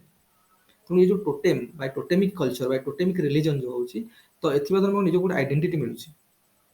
ତ ଏଇଟା ଆମର କନସାଇନ୍ସ କଲେକ୍ଟିଭକୁ ଷ୍ଟ୍ରେngthening କରୁଛି। ତ ଆମେ we can differentiate from us from the outsiders।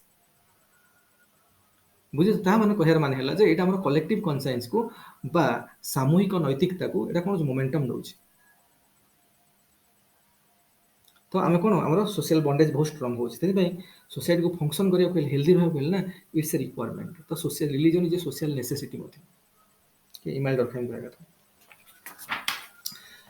ସେ କହିଲେ ଏଇଟା ବି କଣ୍ଟ୍ରୋଲ କେମିତି ହଉଛି ମନେକର ଦେଖ ଆମ ଭିତରେ ଯେମିତି କହିବା ଯେ ଆମର ଯିଏ ଯୋଉ ରିଲିଜନ ହଉ ପଛେ ଆମର ସବୁ ରିଲିଜନ ଗୁଡ ଇରେସ୍ପେକ୍ଟିଭ ଅଫ ଯୋଉ ବି ରିଲିଜନ ଦେଖ ସବୁ ରିଲିଜନର ଯେତେ ଧର୍ମ ଗ୍ରନ୍ଥ ଅଛି ତମେ ଆମେ ତ ସବୁ ପଢି ନାହାନ୍ତି ତଥାପି ଯାହା ଜିଷ୍ଟ ଆମେ ଜାଣିଛନ୍ତି ଯେ ସବୁ ରିଲିଜନର ସେମ ଜିନିଷ ତମେ ହିନ୍ଦୁ ରିଲିଜନକୁ ଯାଅ ମୁସଲିମକୁ ଯାଅ ଖ୍ରୀଷ୍ଟିଆନକୁ ଯାଅ ତମେ ଜେନ୍ ଆଭେସ୍ଟା ପଢ ତମେ କୁରାନ ପଢ ତମେ ଭାଗବତ ଗୀତା ପଢ ଯାହା ବି ପଢ ଦେଖିବ ସବୁ ଜିନିଷରେ ମେନ୍ ଯୋଉ ହ୍ୟୁମାନ ଭ୍ୟାଲ୍ୟୁଜଟା ନା ସବୁଠି ସେମ୍ କିନ୍ତୁ ଲୋକମାନେ ତାକୁ ବିଭିନ୍ନ ଇଣ୍ଟରପ୍ରିଟେସନରେ ସେ ବିଭିନ୍ନ ନେଗେଟିଭିଟି ଜିନିଷ ଇଣ୍ଟ୍ରୋଡ୍ୟୁସ କରୁଛନ୍ତି ଯୋଉଟା ମାନେ ନିଜର ସେଲ୍ଫ ଇଣ୍ଟରେଷ୍ଟ ପାଇଁ ସେଗୁଡ଼ା ଅଲଗା ଦ୍ୟାଟ୍ ଇଜ ଡିସଫଙ୍କସନ୍ସ ଇନ୍ ରିଲିଜନ ତେଣୁ ସବୁଥିରେ ଲେଖା ହେଇଛି ଯେ କଣ ମାନେ କେମିତି କନଫ୍ଲିକ୍ଟକୁ ଆମେ ମିନିମାଇଜ କରିବା ଇଗୋଇଜିମକୁ କୋଉ ରିଲିଜନ ଲେଖା ହେଇଛି ଇଗୋଟା ଭଲ ସବୁଠି ଲେଖା ହେଇଥିବ ଇଗୋ ଖରାପ ତେଣୁ ଇଗୋଇଜିମକୁ କେମିତି ମିନିମାଇଜ କରିହବ ସୋସିଆଲ କନଫ୍ଲିକ୍ଟକୁ କେମିତି ମିନିମାଇଜ କରିହବ ତାପରେ କଣ ଆମେ ଅଲ୍ଟ୍ରୁଇଜିମର ମାନେ କଣ କିରେ ନିସ୍ୱାର୍ଥପରତା ବଦାନ୍ୟତା ନିସ୍ୱାର୍ଥପରତା ଅଲ୍ଟ୍ରୁଇଜିମ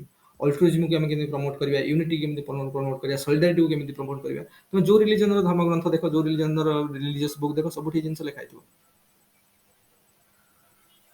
ବୁଝିଲ ନା ତେଣୁ ଏଗୁଡାକ କମନ ସବୁ ଜିନିଷରେ କମନ ତେଣୁ ଏଇ ଜିନିଷ ଅଛି ତାପରେ ଏଗୁଡାକ କଣ ନା ୟୁନିଭର୍ସାଲି ଏଗୁଡାକ ସବୁଠି ଅଛି ତେଣୁ ଏଇଟାକୁ ଆମେ ଏକ ତ ନଲେଜ ଏକ୍ସପିରିଏନ୍ସ ସହିତ ଗୋଟେ ସୋସିଆଲ କଣ୍ଟ୍ରୋଲ ବି ଆମକୁ କରାଉଛି ଜିନିଷକୁ ଆମେ ଡେଭିଏଟ୍ କରୁନାହାନ୍ତି ନା ଯେମିତି କୁହାଯାଇଛି ଦେଖ ଯେମିତି ମାକିଆଭେଲି କଣ କହିଥିଲେ ମଣିଷ ହଉଛି ସେଲ୍ଫ ସେଣ୍ଟ୍ରିକ ମାନେ ବାଇ ନେଚର ସ୍ୱାର୍ଥପର ସବୁ ମଣିଷ ବାଇ ନେଚର ସ୍ୱାର୍ଥପର ତେଣୁ ତାଙ୍କୁ ଠିକରେ ରହିବାକୁ ହେଲେ ସୋସିଆଲ କଣ୍ଟ୍ରୋଲ ଦରକାର ତାଙ୍କୁ ଠିକ ସେ ଚଳିବାକୁ ହେଲେ ଠିକରେ ଜିନିଷକୁ ମେଣ୍ଟେନ କରିବାକୁ ହେଲେ ନା ଦେ ନିଡ୍ ସୋସିଆଲ କଣ୍ଟ୍ରୋଲ ତାଙ୍କୁ ଏଇ ରିଲିଜନ ମାଧ୍ୟମରେ କଣ୍ଟ୍ରୋଲ ହେଇକି ସେମାନେ ରହୁଛନ୍ତି ଏଇଟା କଲେ ଠିକ ହବନି ଏଇଟା କଲେ ଭୁଲ ହବନି ଏଇଟା କଲେ ଅଧର୍ମ ହେଇଯିବ ଏଇଟା ବି ଆମ ମନ ଭିତରେ ଯୋଉ ଜିନିଷ ଗୁଡାକ ଆସିଛି ବିକଜ ରିଲିଜନ ତା ମାନେ ଗୋଟେ କଣ୍ଟ୍ରୋଲ କରିକି ରେଗୁଲେଟ କରିକି ରଖିଛି ଆମକୁ ହେଲା ତେଣୁ ଏଗୁଡା ସବୁ ହଉଛି ତାପରେ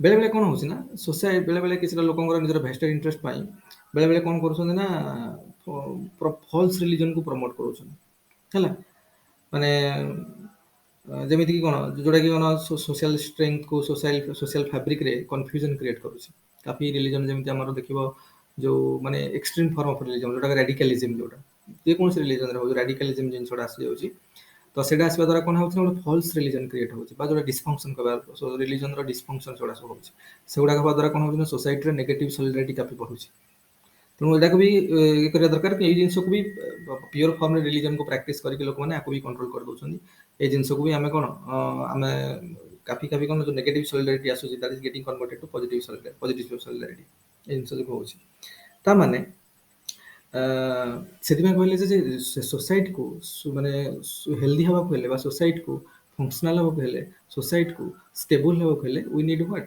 ରିଲିଜନ କାରଣ ରିଲିଜନର କଣ ଅଛି ନା ରିଲିଜନ ଗୋଟେ social fact religion is something having knowledge giving experience religion having something which is strengthening the କଣ conscience collective ବା ଯୋଉଟା ନୈତିକ ସାମୂହିକ ନୈତିକତାକୁ strengthening କରୁଛି which is creating କଣ solidarity which is creating cohesiveness which is creating କଣ ଯୋଉ bondageକୁ strengthening କରୁଛି ଏଇ ଜିନିଷ ସବୁ ହଉଛି collective conscienceକୁ କଣ ମୋମେଣ୍ଟମ ମିଳୁଛି ବା conscience strengthening ହଉଛି ଡେ ବାଇ ଡେ ତେଣୁ ରିଲିଜନର କଣ୍ଟ୍ରୋଲିଂ ଫଙ୍କସନ ବି ଅଛି ରିଲିଜନ ଯେ ସୋସିଆଲ ନେସେସିଟି ମଧ୍ୟ ଆଉ ରିଲିଜିୟସ ସୋସିଆଲ ଫ୍ୟାକ୍ଟ ମଧ୍ୟ ଇମାନି ଦରକାରଙ୍କର କହିବା କଥା ହେଲା ତେଣୁ ଏଟା ସାକ୍ରେଡ ଥିଙ୍ଗ ଯାହା ବି ହଉଛି ନା ବିକଜ ଯୋଉଟା କନସାଇନ୍ସ କଲେକ୍ଟକୁ ମୋମେଣ୍ଟମ ଦେଲା ଇନ କୋହେରେନ୍ସରେ ଆସିଲା ସେଟା ସବୁ ସାକ୍ରେଡ ଇନ ରିଲିଜନ ସାକ୍ରେଡ କହିପାରିବା ହେଲା ଆଉ ସୋସିଆଲ ରିଲିଜନ ବି ୟୁନିଭର୍ସାଲ ସବୁଠି ଏକ୍ଜିଷ୍ଟ କରୁଛି କିନ୍ତୁ କଥା ହେଲା ବୋଲେ ଏଇ କଥା ସେ ଏଇଟା ବର୍ତ୍ତମାନ ଇମାଇଲ ଡରଖାଇମ୍ ଏମିତି ରିଲିଜନକୁ ଏଭଳି ଭାବରେ କଣ ଡେସ୍କ୍ରାଇବ କରିଦେଲେ କିନ୍ତୁ ରିଲିଜନ କଣ ହେଲା ନା କ୍ରିଟିସିଜମ ଆସିଲା ରିଲିଜନର ବହୁତ ଲୋକ ବି ଡରଖାଇମ୍ କ୍ରିଟିସାଇଜ କରିବା ଷ୍ଟାର୍ଟ କଲେ ପ୍ରଥମ କଥା ହେଲା କଣ କହିଲେ ସେ କହିଲେ ଯେ ଯୋଉ ଡାଟା ଗୁଡାକ ନେଇକି ମାନେ ଇଏ ମାନେ ଡରଖାଇମ୍ କରିଛନ୍ତି ସେ କହିବା କଥା ଡରଖାଇମ୍ ଯୋଉ ଡାଟା ଗୁଡାକ ନେଇକି ଯୋଉ ଡାଟାକୁ ଆନାଲିସିସ୍ କରିକି ସେଇଭଳିଆ କଥା କହୁଛନ୍ତି ସେ ସିଲେକ୍ଟିଭ ଡାଟାକୁ ନେଇ କରିଛନ୍ତି ଯେ ତାଙ୍କର ଚିନ୍ତାଧାରାକୁ ଯୋଉ ଡାଟା ଗୁଡାକ ସୁଟ୍ କରୁଛି ସେଇ ଡାଟା ଗୁଡାକୁ ନେଇ କରିଛନ୍ତି ହେଲା ସିଏ କହିବା କଥା ଯେ ସବୁ ଡାଟାକୁ କରିନାହାନ୍ତି he has not presented all the data ତାଙ୍କୁ ସେ ସିଲେକ୍ଟିଭ ଯୋଉ ସେଇ ଡାଟା ଗୁଡାକ ନେଇକି କରିଛନ୍ତି ଯୋଉଗୁଡା ତାଙ୍କ ଚିନ୍ତାଧାରା ଯୋଉ ଭଳିଆ ସେ ଚିନ୍ତାଧାରାକୁ ଯେମିତି ପ୍ରୁଭ୍ କରିହବ ସେ ସେଇଭଳିଆ କରିଛନ୍ତି ବୋଲି ଲୋକଙ୍କର କହିବା ଷ୍ଟାର୍ଟ ହେଲା ମାଲିନସ୍କି କହିଲେ ଠିକ ଅଛି ମାଲିନସ୍କି କହିଲେ ସେ ବି କହିଲେ ଯେ ମାଲିନସ୍କି କଣ କଲେ ନା ଯୋଉ ସାଉଥ ୱେଲ୍ସ ଅଷ୍ଟ୍ରେଲିଆର ଯୋଉ ସାଉଥ ୱେଲ୍ସ ଗୋଟେ ଷ୍ଟେଟ୍ ପ୍ରୋଭିନ୍ସ ଥିବ ତ ତ ସେଠି ସେ ଯାଇକି ଟୋଟେମିଜିମ୍ କଲଚର ସେଠି ଅଛି, ତ ସେଠି ଅଛି ବୋଲି ସେ ଷ୍ଟଡି କଲେ। ତ ସେଠି ଯାଇକି ସେମାନେ ଷ୍ଟଡି କରିବା ଷ୍ଟାର୍ଟ କଲେ। ସେ କହିଲେ ଏଠି ତିନି ପ୍ରକାରର ଯୋଉ ଟୋଟେମିଜିମ୍ ଏଠି ପ୍ରାକ୍ଟିସ ହେଉଛି, ତିନି ପ୍ରକାର ହେଉଛି। ଗୋଟେ ହେଉଛି କ'ଣ ନା, ଗୋଟେ ହେଲା କ୍ଲାନ୍, ମାନେ କିଛିଟା ଟୋଟେମ୍ କ୍ଲାନ୍ ର କନସେପ୍ଟ ଆସୁଛି, କିଛିଟା ସେକ୍ସକୁ ନେଇକି, କିଛିଟା ହେଉଛି ପର୍ସନାଲ ଇଏକୁ ନେଇକି ହେଉଛି। କ'ଣ ନା ସେକ୍ସ ଟୋଟେମିଜିମ୍, କ'ଣ ଜେଣ୍ଡର ଟୋଟେମିଜିମ୍। ସେ କହିବା କଥା ଯେ ଜେଣ୍ଡର ଟୋଟେମିଜିମ୍ କ'ଣ ହେଉଛି ନା, ବିଲିଭ୍ କରୁଛନ୍ତି ଯେ ମଣିଷ ମାନେ ବ୍ୟାଟ୍ ରୁ ଆସିଛନ୍ତି। Bat, BATA, bat. ବ୍ୟାଟ୍‌ରୁ କ'ଣ ଅଛି, ମଣିଷ ମାନେ କ'ଣ ଆସିଛନ୍ତି, ମାନେ ଯୋଉ ମ୍ୟାନ୍ ମାନେ ପୁରୁଷମାନେ, ପୁରୁଷମାନେ ମାନେ ମେନ୍ ଆର୍ ବର୍ନ ଆଉ ଟୁ କ'ଣ ବ୍ୟାଟ୍ସ, ଆଉ ଯୋଉମାନେ ୱିମେନ୍ ମାନେ କ'ଣ ଟ୍ରି କ୍ରପର୍ସ, ଟ୍ରି କ୍ରିପର୍ସ। ଟ୍ରି କ୍ରିପର୍ସ ରୁ ଆସନ୍ତି ୱିମେନ୍ ମାନେ, ଆଉ ବ୍ୟାଟ୍ ରୁ ଆସିଛନ୍ତି କୋଉମାନେ, ମଣିଷ ମାନେ ପୁରୁଷମାନେ। ଏଇ ଟାଇପ୍ର ବୋଲି ସେମାନେ ସେଇ ଟାଇପ୍ର କନସେପ୍ଟ ସେଠି ଚାଲିଛି। କୋଉଠି, ନ୍ୟୁ ସାଉଥ୍ ୱେଲ୍ସରେ ଯୋଉ ଟ୍ରାଇବ୍ ଅଛନ୍ତି, ତ ତାଙ୍କର ସେଇଭଳିଆ ସେଠି ଚାଲିଛି। ତ ତାମାନେ ଏଠି ଟୋଟେମିଜିମ୍ କ'ଣ କରୁଛି ନା, ଗୋଟେ ଜେଣ୍ଡର ଡିଭାଇଡ୍ କରୁଛି, ଯେ ଏଇ ଟୋଟେମ୍ ରୁ ଏଇଟା, ସେଇ ଟୋଟେମ୍ ରୁ ସେଇଟା, ଏଠୁ ମହିଳା ସେଠୁ ପୁରୁଷ, ଏଇ ଟାଇପ୍ର ଗୋଟେ ଜେଣ୍ଡର ଡିଭାଇଡ୍ କରୁଛି ତାମାନେ। ଆଉ ସେ କହିବା କଥା ଯେ ପର୍ସନାଲ ଟୋଟେମିଜିମ୍ ବି ଲୋକମାନେ ଅଛନ୍ତି, ଯେମିତି କ'ଣ, ଯେମିତି ତାନ୍ତ୍ରିକ ମାନେ ଯେମିତି ମ୍ୟାଜିକାଲ ଜିନିଷକୁ ପରଫର୍ମ କରୁଛନ୍ତି। ତ that is kind of personal totemism ହେଲା। ଲୋକଙ୍କର ପର୍ସନାଲ ଟୋଟେମ୍ ଯୋଉଥିରୁ ଭାବୁଛନ୍ତି ସେଥିରୁ ତାଙ୍କୁ ପାୱାର ମିଳୁଛି, ସେଥିପାଇଁ ସେ ଏଇଭଳିଆ କାମ କରିପାରୁଛନ୍ତି। ତ ଦ୍ୟାଟ୍ ଇଜ୍ ସମଥିଙ୍ଗ କ'ଣ, ଆଉ ତାର ଗୋଟେ କ'ଣ ହାଇରାର୍କି ହେଇଛି, ଯେ କିଏ କୋଉ ଟୋଟେମ୍‌ରୁ ଆସୁଛି, କିଏ ଅତ୍ୟଧିକ ପାୱାର ଅଛି, କାହା ପାଖରେ କମ୍ ଅଛି, ତାପରେ ଆଉ ଟିକେ କୋଉଠି କମ୍ ଅଛି, ଆଉ ଟିକେ କମ୍ ଅଛି କାହାକୁ। ଏଇ ଯୋଉ ଜିନିଷଟା ଗୋଟେ ହାଇରାର୍କି ବି ବନିକି ଅଛି ଏ ଟୋଟେମ୍ ପାଇଁ। ଏଇ ଟୋଟେମ୍‌କୁ ତ କେତେ ପାୱାର ମିଳୁଛି, ସେଥିରୁ ଗୋଟେ କମ୍ ମିଳୁଛି। ତ ଏଇଟା କ'ଣ ହେଉଛି ନା, ଇଏ ଯେମିତି କହିଲେ ଯେ ଏଇଟା ସୋସିଆଲ ସଲିଡାରିଟି କରଉଛି, କିଏ ସେ ଇମାଇଲ୍ ଡର୍କହାଇମ୍ କହିଲେ ଯେ ରିଲିଜନଟା ଟୋଟେମିଜିମ୍ ଯୋଉ କଲଚର ବା ରିଲିଜନର ଯୋଉ କଲଚରଟା ତାଙ୍କର ଏଠି ଚାଲିଛି, ଇଟ୍ସ ପ୍ରୋଭାଇଡିଂ କ'ଣ सोशल स्ट्रक्चर को स्ट्रेंथनिंग करोची, कलेक्टिव कॉन्साइंस को स्ट्रेंथनिंग करोची, तेणु गोटे सोशल फैक्ट, यहाँ गोटे फंक्शनल जिनसा जोड़ा माने बेटर फंक्शनल सोसाइटी जिन रिक्वायरमेंट अच्छी, तो it's requirement of the society. ये सब जिन डरखाइम कहले, कि ये कहले सेमती कौन माने सोशल सॉलिडारिटी के सोसाइटी हायरार्की क्रिएट करुच्ची, सोसाइटी जेंडर डिवाइड करुच्ची। टोटेम जो कहले किसी टोटेम लोक मैंने भावुं ये पुरुष मैंने आसछन्ती, ये जो टाइम महिला मैंने आसछन्ती, ये जो भावुं गोटे जेंडर डिवाइड कला तामाने टोटेमिज्म टा। आउ एटा हायरार्की अछि, किए को टोटेम करछि, किए केते पावर, ताठो कम किए, ताठो कम किए, एटा तमने हायरार्की क्रिएट करछि सोसाइटी रे। तो एगुडा कोन माने एगुडा कोन भलो, जेमति कहन जे फंक्शनल ये जो एक्जेक्टली जोडा से जेमति कहन से भला न बोली, ये कोन ब्रोनिस्लाव मालिनोस्की तांगना मालिनोस्की ए कह स्टार्ट कले। तापरे मन कर कहले, तापरे लोक माने से कह स्टार्ट कले,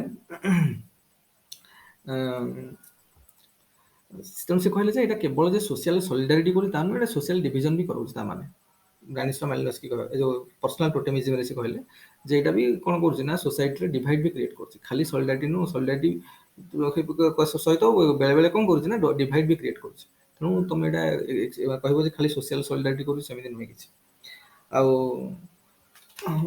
तापर से कह कथा जे डरखाइम जो कहछन से ओभर सेलिब्रेटिंग टोटेमिज्म बा टोटेमिज्म केमिति हबा दरकार, बा रिलीजन कोन हबा दरकार बोली से कहछन कहया कथा। एटा कि रॉबर्ट भाल्ला जने थिले, से कहे से भी कोन गल ना, ये रॉबर्ट भाल्ला जने सोशियोलॉजिस्ट थिले, जे कोन करले ना डरखाइम को काफी प्रेज करछन। से कहरे माने हला जे हम फ्लैग वर्शिप करूजे, कि किछि लोक अछन जेमति आर्मी पर्सनालिटी को हीरो करूछन, कि जो सेलिब्रिटी मान को आ लोक माने पूजा करूछन, जेमति जानिथिबो दक्षिण भारत रे रजनीकांत को जेमति पूजा करूछन, कि अमिताभ बच्चन किछि लोक अछन, सकाल सकाल ता जन्मदिन रे जाय किछि छिड़ाई पड़थिबे, से हाथ हलेबे देखि पळे आसीबे, ମାନେ କଣ ସେଥିରୁ ମିଳୁଛି କିଛି ବୁଝିପାରୁନି। ଶାହରୁଖ ଖାନ କୁ ଯାଇକି ଲୋକ କିଛି କରୁଛନ୍ତି, ପାଗଳ ଲୋକ ସବୁ ଅଛନ୍ତି ଯୋଉମାନଙ୍କୁ ଭଲ ଲାଗୁଛି, ସେ ଆଉଛନ୍ତି ଛିଡା ହଉଛନ୍ତି, ସେଠି ହାତ ହଲାଙ୍କୁ ଭଲ ଲାଗୁଛି, ଦେଖିକି ଆସୁଛନ୍ତି, ବୁଝୁଛ ନା।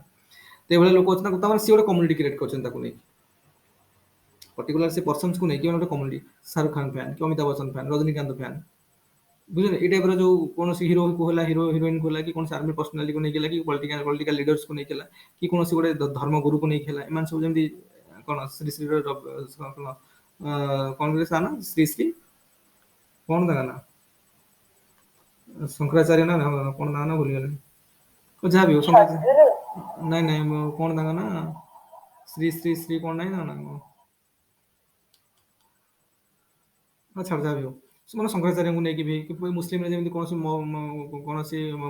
माने मुस्लिम धर्म धर्म गुरु कौन कहते मौलाना मौलाना मौलाना को लेकिन। तो विभिन्न प्रकार जो जिनस मैंने कौन नहीं गोटे कम्युनिटी बन दौर लोक लोक मैंने पूजा करम जमी सारथी बाबा ये सी पर कौन है कौन अलग कथा, नहीं तो लोक गोटे कम्युनिटी बनी जाता ना, सेमती कौन पर्टिकुलर पर्सन्स को लेकिन जमी साई बाबा को लेकिन कम्युनिटी बनी जाता, ତ ସେମିତି ଗୋଟେ ପର୍ଟିକୁଲାର ପର୍ସନ୍ସକୁ ନେଇକି ଗୋଟେ ଚୈତନ୍ୟକୁ ନେଇକି ପ୍ରଭୁ ଚୈତନ୍ୟ ଆମେ ତାକୁ ଲୋକ ପ୍ରଭୁ କହିବା ଷ୍ଟାର୍ଟ କଲେ, ପ୍ରଭୁ ଚୈତନ୍ୟ କହିବା ଷ୍ଟାର୍ଟ କଲେ, ତାଙ୍କୁ ନେଇ ଗୋଟେ କମ୍ୟୁନିଟି ବନିଗଲା। ତ ଏଇ ଟାଇପ୍ର ଯୋଉ ବନିଯାଉଛି, ତ ସେଇଟା ହେବା ଦ୍ୱାରା କ'ଣ ହେଉଛି ନା, ସେଇଟା ବି ସେ ଗୋଟେ କମ୍ୟୁନିଟି ବନେଇ ପାରୁଛନ୍ତି ନା, ତ ସେ କହିଲେ ଠିକ୍ ଅଛି, ଦରକାର ଯାହା କହୁଛନ୍ତି ପୁରା ଭୁଲ ନୁହେଁ, ଏଇଟା ବି କ'ଣ ଲୋକଙ୍କୁ ବାଇଣ୍ଡ କରାଉଛି, ଆଉ ଗୋଟେ ପଜିଟିଭ ଗୋଟେ ପଜିଟିଭ ଆପ୍ରୋଚ୍ ବା ଗୋଟେ ଗୋଟେ ସେନ୍ସ ଅଫ୍ ଟୁଗେଦରନେସ୍ ବା ସଲିଡାରିଟି ବି ଦେଉଛି ଗୋଟେ କମ୍ୟୁନିଟିକୁ। କିଏ ରବର୍ଟ ବାଲା କହିବା ଷ୍ଟାର୍ଟ କଲେ। ତାପରେ ଇଏ କହିଲେ ଯେ ରୁନ୍ସିମ୍ୟାନ୍ ଆଉ ଜଣେ ସୋସିଓଲୋଜିଷ୍ଟ ଥିଲେ, RUNCIMAN, ରୁନ୍ସିମ୍ୟାନ୍, RUNCIMAN, ରୁନ୍ସିମ୍ୟାନ୍ ହେଲା। ଇଏ କହିବା କଥା ଯେ ଠିକ୍ ଅଛି, ଡର୍କହାମ୍ ଯାହା କହିଲେ ତାଙ୍କ ସମୟର କଥା କହିଛନ୍ତି, ଯେ ତାଙ୍କର ଯୋଉ କଥା ଗୁଡାକ ସବୁ ଆଇଡିଆଲିଷ୍ଟିକ୍ ଇନ୍ ନେଚର ବା ଆଇଡିଆଲିଷ୍ଟିକ୍ ଇନ୍ କ୍ୟାରେକ୍ଟର। କହିବାର ମାନେ ହେଲା ଯେ ସେ କହିଛନ୍ତି ଯେ ରିଲିଜନ କେମିତି ହବା ଦରକାର, ରିଲିଜନ ସେ କହିବା କଥା, ସେ କହିଛନ୍ତି tells what religion ought to be ହେଲା ଇନ୍ ସୋସାଇଟି। ତ ରିଲିଜନ ଗୋଟେ ସୋସାଇଟିରେ ରିଲିଜନ କେମିତି ହବା ଦରକାର, ତାର ସୋସିଆଲ କ୍ୟାରେକ୍ଟର କୋଭଳି ହବା ଦରକାର, ସୋସିଆଲ ଫଙ୍କସନ କୋଭଳି ହବା ଦରକାର, ସେଇଟା ସେ କହିଛନ୍ତି। ଏକ୍ଜାକ୍ଟଲି ସୋସାଇଟିରେ କ'ଣ ଅଛି ସେ କଥା ସେ କହିନାହାନ୍ତି। That is something different from that. So what Emile Durkheim has said, something called is ideal in character. ମାନେ ଆଇଡିଆଲିଟିକ୍ ଆପ୍ରୋଚରେ, ଆଇଡିଆଲିଷ୍ଟିକ୍ ଆପ୍ରୋଚରେ ସେ ବତେଇଛନ୍ତି ଯେ କେମିତି ହବା ଦରକାର ରିଲିଜନଟା, କୋଉ ଭଳିଆ ସୋସାଇଟି ଦ୍ୱାରା ଫଙ୍କସନ ହବା ଦରକାର, କ୍ୟାରେକ୍ଟର କୋଉ ଭଳିଆ ହବା ଦରକାର ସେ ଲେଖିଛନ୍ତି, କିନ୍ତୁ ଏକ୍ଜାକ୍ଟଲି କ'ଣ ସୋସାଇଟିରେ ଅଛି ସେ ଜିନିଷ ସେ କହିନାହାନ୍ତି। କି ରୁନ୍ସିମ୍ୟାନ୍ ସେ କହିଲେ। ତାପରେ ଜଣେ ଫେନୋମେନୋଲୋଜିଷ୍ଟ ଥିଲେ, ତାଙ୍କ ନାମ ହେଉଛି ପିଟର ବର୍ଜର। ଫେନୋମେନୋଲୋଜିଷ୍ଟ ମାନେ କ'ଣ, ଫେନୋମେନୋଲୋଜି ଗୋଟେ ଆମେ ପଢିବା, ଫେନୋମେନୋଲୋଜି ମାନେ ମନେ ରଖ ଯେ ସିଏ ଏଇଟା ହେଉଛି କ'ଣ ଆସିଛି ଇଣ୍ଟରପ୍ରିଟେସନ ଥିଓରି। ଆମେ ଆପର ସୋସିଓଲୋଜିଷ୍ଟ ଆମେ ଯିବା କ'ଣ ମାକ୍ସ ୱେବର, ତାଙ୍କର ଇଣ୍ଟରପ୍ରିଟେସନ ପର୍ସପେକ୍ଟିଭ। ତ ସେଇଥିରେ ସେ କହିବା କଥା ଯେ ଫେନୋମେନୋଲୋଜିରେ ମାନେ କହିବା କଥା ଯେ ଆମ ଚାରି ପାଖରେ ଗୋଟେ କ'ଣ ଅଛି, ଆମ ଚାରି ପାଖରେ ଗୋଟେ ସୋସିଆଲ ୱାର୍ଲଡ ଅଛି ଆମର। ଆମେ ଯୋଉ ଇଣ୍ଟରାକ୍ଟ କରୁଛେ, ମନେକର ଆମେ ଏଇଠି ଇଣ୍ଟରାକ୍ଟ କରୁଛେ, ତମେ ମନେକର ଯୋଉ ଜାଗାରେ ଅଛ ସେଇଠି ତମ ପ୍ୟାରେଣ୍ଟସ ହେଲେ, ତମ ଫ୍ରେଣ୍ଡସ ହେଲେ, କି କ'ଣ କଲେଜକୁ ଯାଉଛ, କି କୋଉ ଟ୍ୟୁସନ ସେଣ୍ଟରକୁ ଯାଉଛ, କି ଲାଇବ୍ରେରୀ ପଢିବା ପାଇଁ ଯାଉଛ, କି କାହା ସହିତ ଇଣ୍ଟରାକ୍ଟ କରୁଛ, ଆମ ଯୋଉ ଇଣ୍ଟରାକ୍ସନ ଆମେ କରୁଛେ, that is our life world. ଏ ଯୋଉ ଲାଇଫ ୱାର୍ଲଡ ଭିତରେ ଯୋଉ ଇନସିଡେଣ୍ଟ ଗୁଡାକ ହଉଛି, ସେଇ ଇନସିଡେଣ୍ଟକୁ ଇଣ୍ଟରପ୍ରିଟ କରିବା, ତାର ସେଇ ଇଣ୍ଟରକୁ ମିନିଂ ଦେବା, ମିନିଂ କରିବା ହିଁ ହେଉଛି ରିଅଲ ଜିନିଷ। That is the real subject matter for sociology. ସେ ଜିନିଷକୁ ପଢିବା ବା ସେ ଜିନିଷ ବିଷୟକୁ ଆନାଲିସିସ୍ କରିବା, ସେଇଟା ସେ କହୁଥିଲେ ଲାଇଫ ୱାର୍ଲଡ କହୁଥିଲେ। ସେ ଲାଇଫ ୱାର୍ଲଡର ଇଣ୍ଟରପ୍ରିଟେସନ ଦରକାର, ପରଫେକ୍ଟ ଇଣ୍ଟରପ୍ରିଟେସନ ଦରକାର। What is the meaning attach to it, we should know that through interpretation. तो ଫେନୋଲୋଜି ମାନେ କହିଲେ ଯେ କ'ଣ କହିଲେ ନା, ସେ କହିଲେ ଯୋଉ ସୋସିଆଲ ଓରସିପ୍ ହେଉଛି, ତା ମାନେ ଆମେ କହିବା କଥା ରିଲିଜନ ମାନେ ସୋସାଇଟି ଓରସିପ୍। କାରଣ ସୋସାଇଟି ଚାହୁଁଛି ତ ସେଇଟା ଜିନିଷ କରିବା ବୋଲି ଆମେ କରୁଛେ, ତେଣୁ ରିଲିଜନ ମାନେ ଗୋଟେ କାଇଣ୍ଡ ଅଫ୍ ସୋସିଆଲ ଓରସିପ୍। ତେଣୁ ସୋସିଆଲ କଲେକ୍ଟିଭ ସୋସିଆଲ ଓରସିପ୍ ବା କ'ଣ ଦରକାର, କଲେକ୍ଟିଭ ସୋସିଆଲ ଓରସିପ୍ ନୁହେଁ, ସେ ଯୋଉଟା ଡର୍କହାମ୍ କହୁଥିଲେ ସେଇଟା ସେମିତି ନୁହେଁ। Because it the quest for meaning, ମାନେ ଆମକୁ ଇଣ୍ଟରପ୍ରିଟ ଦରକାର, ଇଣ୍ଟରପ୍ରିଟେସନ ଦରକାର। We want to know what is the meaning in it. ସେଥିରେ ଯୋଉ ରିଲିଜନଟା ସେ କହିଲେ, religion is something the quest for meaning. It's not all about କ'ଣ, ତାଙ୍କ ପାଇଁ ରିଲିଜନଟା ଗୋଟେ କ'ଣ ସୋସିଆଲ ୱାର୍ଲଡ, ଯୋଉ ଜିନିଷ ତାଙ୍କର ହଉଛି, ଘଟଣା ଘଟୁଛି, ଗୋଟେ ସୋସିଆଲ ୱାର୍ଲଡ। ତେଣୁ ସୋସିଆଲ ୱାର୍ଲଡରେ ଆମକୁ ମିନିଂ ଦରକାର, ଇଣ୍ଟରପ୍ରିଟେସନ ଦରକାର। ଇଣ୍ଟରପ୍ରିଟେସନ କାହିଁ କରୁଛେ, ମିନିଂ ପାଇଁ, ଅର୍ଥ ବୁଝିବା ପାଇଁ। ତ ଯେ କ୍ୱେଷ୍ଟ ଫର ମିନିଂ କିଏ କହିଲେ, ପିଟର ବର୍ଜର କହିଲେ ହେଲା। ସେ କହିଲେ ମନେକର ଗୋଟେ ସୋସାଇଟିରେ ବହୁତ ଲୋକ ଅଛନ୍ତି ଯେଉଁମାନେ ଏକ୍ସପ୍ଲୋଇଟେସନ ହେଉଛନ୍ତି, ବହୁତ ଗରିବ ଲୋକ ଖାଇବାକୁ ପାଉନାହାନ୍ତି, ଯେଉଁମାନଙ୍କୁ ଚାକିରି ବାକିରି ମିଳୁନି, ପାଠ ପଢ଼ିକି ବେକାର ହେଇକି ବୁଲୁଛନ୍ତି, ସେ ଥୋଡ଼ି ସୋସାଇଟିକୁ ପୂଜା କରିବେ, ସୋସାଇଟିର ନର୍ମସ କଲେକ୍ଟିଭ କନସାଇନ୍ସକୁ ସେ କାହିଁକି ମାନିବାକୁ ଯିବେ। ତାଙ୍କୁ ଯେଉଁ ସୋସାଇଟିରେ ଏତେ ଏକ୍ସପ୍ଲୋଇଟେସନ ମିଳୁଛି, ଯେଉଁ ସୋସାଇଟି ଫ୍ରଷ୍ଟ୍ରେଟେଡ୍ ହେଇଯାଉଛନ୍ତି, ତ ସେଇ ସୋସାଇଟିରୁ ତାଙ୍କୁ କଣଟା ମିଳୁଛି ଯେ ସେ କାହିଁକି ସୋସାଇଟିକୁ ୱର୍ସିପ୍ କରିବେ, ସୋସାଇଟି କନସାଇନ୍ସ କଲେକ୍ଟିଭକୁ କାହିଁକି ରେସ୍ପେକ୍ଟ ଦେବାକୁ ଯିବେ ସେମାନେ। ତେଣୁ ସେମାନେ ପ୍ରତି ଇଣ୍ଡିଭିଜୁଆଲି ତା ଚାରିପାଖରେ ଯୋଉ ସୋସିଆଲ ୱାର୍ଲଡ, ଲାଇଫ ୱାର୍ଲଡ ଅଛି, ତାକୁ ସେ କ'ଣ ଇଣ୍ଟରପ୍ରିଟ କରିବାକୁ ଚାହୁଁଛି। So it is something called quest for କ'ଣ ମିନିଂ, କ୍ୱେଷ୍ଟ ଫର ମିନିଂ ସେ କହିଲେ ହେଲା। ସେ କହୁଛି when collective religion fails, individual quest and worship of man prevails। କ'ଣ ପାଇଁ, ଯେତେବେଳେ ମେ ବି ଆମର ଯୋଉ ରିଲିଜନ ଆମ ସୋସାଇଟିକୁ ତ ଷ୍ଟ୍ରେଙ୍ଗଥେନିଂ କରୁଛି ବୋଲି ଡର୍କହାମ୍ କହିଲେ ନା। ସେ କହିଲେ ଯେ ରିଲିଜନ ମନେକର ସୋସାଇଟିକୁ ଫେଲ୍ ମାରୁଛି, ମନେକର ଆମେ କହିବା ଯେ ଆମକୁ ରିଲିଜିୟସ୍ ଦେଖ, ରିଲିଜିୟସ୍ ମାନେ ଡର୍କହାମର କଥା, ରିଲିଜିୟସ୍ ଇଜ ସୋସିଆଲ ଫ୍ୟାକ୍ଟ। ଆଉ ରିଲିଜିୟସ୍ ମୋମେଣ୍ଟମ ଦେଉଛି କନସାଇନ୍ସ କଲେକ୍ଟିଭ କି, କନସାଇନ୍ସ କଲେକ୍ଟିଭ ହେଉଛି କାହାର, ସୋସାଇଟିର। ତେଣୁ ସୋସାଇଟିକୁ ଫଙ୍କସନାଲ ହେବାର ଅଛି, ସୋସାଇଟିରେ ହେଲ୍ଦି ସୋସାଇଟି ପାଇଁ ଏ ଜିନିଷ ଦରକାର, ସେଥିପାଇଁ ଜିନିଷଟା ହେଉଛି। ରୁନ୍ସିମ୍ୟାନ୍ କହିଲେ ଏଇଟା ଯୋଉ ଡର୍କହାମ୍ କହୁଛନ୍ତି ଏଇଟା ଗୋଟେ ଆଇଡିଆଲ ଜିନିଷଟା, ଏଇଟା ଆଇଡିଆଲିଷ୍ଟିକ ଏମିତି ହବା ଦରକାର ବୋଲି ସେ କହୁଛନ୍ତି। ଯେମିତି ଯେ ସୋସାଇଟିରେ ଅଛି ସେଇଟା ସେ କହୁନାହାନ୍ତି। ଆଉ ସିଏ ତା ପୂର୍ବରୁ ଯେମିତି ଥିଲେ, ତା ପୂର୍ବରୁ କିଏ, ତା ପୂର୍ବରୁ ଥିଲେ ଆମର କିଏ ସେ ମାଲିନୋସ୍କିଙ୍କ ପୂର୍ବରୁ ମୁଁ କାହା କଥା କହିଥିଲି,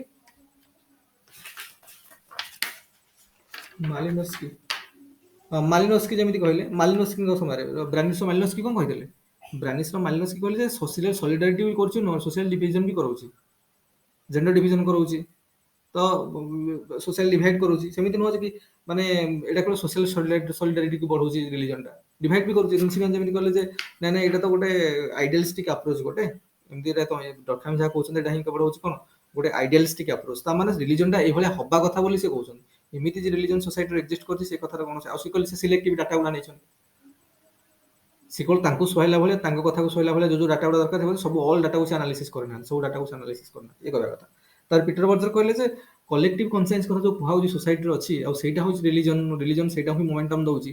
ଆଚ୍ଛା ଯୋଉ ସୋସାଇଟିରେ ଲୋକମାନେ ଏକ୍ସପ୍ଲୋଇଟେଡ, ଯୋଉ ସୋସାଇଟିରେ ଲୋକମାନେ ଅନଏମ୍ପ୍ଲଏଡ ଅଛନ୍ତି, ସେ କାହିଁକି ସୋସିଆଲ ନର୍ମକୁ ମାନିବାକୁ ଯିବ? ତାକୁ ଫ୍ରଷ୍ଟ୍ରେସନ ଆସିବ ସେଥିରେ, ସେ କଣ ପାଇଁ ତାକୁ ମାନିବାକୁ ଯିବ? ତା ପାଇଁ ଏଇଟା ହଉଛି ଗୋଟେ quest for meaning. Quest for meaning ମାନେ ତା ଚାରି ପାଖରେ ଯୋଉ ଜିନିଷଟା ଅଛି, ଯୋଉ ସୋସିଆଲ ଇଭେଣ୍ଟ ଗୁଡା ଘଟୁଛି ତାକୁ ଇଣ୍ଟରପ୍ରିଟ କରିବାକୁ ଚେଷ୍ଟା କରୁଛି, ତାର ମିନିଂ ଜାଣିବାକୁ ଚେଷ୍ଟା କରୁଛି। So that it's religion something for quest for meaning. ଅର୍ଥ ଜାଣିବା ପାଇଁ, ଜିନିଷକୁ ଇଣ୍ଟରପ୍ରିଟ କରିବା ପାଇଁ, ଆମେ ଜାଣି କଣ ଏଟା ହଉଛି ସେଇଟା ଜାଣିବା ପାଇଁ ଯୋଉ ପ୍ରୋସିଜର, ଦ୍ୟାଟ ଇଜ ରିଲିଜନ। ସେ କଥା when collective religion fails, individual quest and worship of man prevails। ତା ମାନେ ମେ ବି କଲେକ୍ଟିଭ ଜିନିଷ ଲୋକଙ୍କର ବିଶ୍ୱାସ ରହୁନି ରିଲିଜନ ଉପରେ, କି ଲୋକ ପ୍ରଶ୍ନ ଉଠାଉଛନ୍ତି କି ଲୋକଙ୍କୁ ଦେଖୁ ମାନେ ସେ ଫେଥ ରହୁନି, ଫେଲ ମାରିଯାଉଛି ମନେକର, କିନ୍ତୁ ଇଣ୍ଡିଭିଜୁଆଲ ଯୋଉ କ୍ୱେଷ୍ଟଟା ଏଇଟା ସବୁବେଳେ ପ୍ରିଭେଣ୍ଟ କରିବ। କୌଣସି ଜିନିଷ ଆମ ଚାରି ପାଖରେ ଘଟୁଛି ମନେକର, ଆମେ ତାକୁ ଇଣ୍ଟରପ୍ରିଟ କରିବାକୁ ଟ୍ରାଏ କରୁଛନ୍ତି, ତାର ମିନିଂ ଜାଣିବା ପାଇଁ ଚେଷ୍ଟା କରୁଛନ୍ତି, ତ ସେଇ ଜିନିଷଟା ଆମକୁ ରିଲିଜନରୁ ମିଳୁଛି। ସେଠି ସମଥିଙ୍ଗ କ୍ୱେଷ୍ଟ ଫର କଣ, କ୍ୱେଷ୍ଟ ଫର ନଲେଜ ବା କ୍ୱେଷ୍ଟ ଫର ମିନିଂ କହିଲେ ଚଳିବ, କ୍ୱେଷ୍ଟ ଫର ମିନିଂ ତାଙ୍କ ପାଇଁ ଫେନୋମେନୋଲୋଜି ମାନଙ୍କ ପାଇଁ। ଦେଖ ଆମେ ଫେନୋମେନୋଲୋଜି ଯେତେବେଳେ ପଢିବା, ମୁଁ ସେକେଣ୍ଡ ଚାପ୍ଟର ପଢିଲା ବେଳକୁ ଟିକେ ଫେନୋମେନୋଲୋଜି ବିଷୟରେ ବି କହିବି ଲାଷ୍ଟକୁ। ତ ଏଇଟା ଫେନୋମେନୋଲୋଜିର ମାନେ ଏଇଟା ଇଣ୍ଟରପ୍ରିଟେସନଟାକୁ ଟିକେ ଆଗକୁ ଯାଇକି ସେମାନେ ଫେନୋମେନୋଲୋଜି, ଏଥ୍ରୋମେଥୋଡୋଲୋଜି ଏଗୁଡ଼ା ସବୁ କହିଛନ୍ତି ହେଲା। ତାର ସବୁ କରଲାରି ଗୁଡାକ ମାନେ ଇଣ୍ଟରପ୍ରିଟେସନ ପର୍ସପେକ୍ଟିଭ ମାର୍କ୍ସ ୱେବରରେ ଆମେ ଦେଖିବା ଏଗୁଡ଼ା ସବୁ।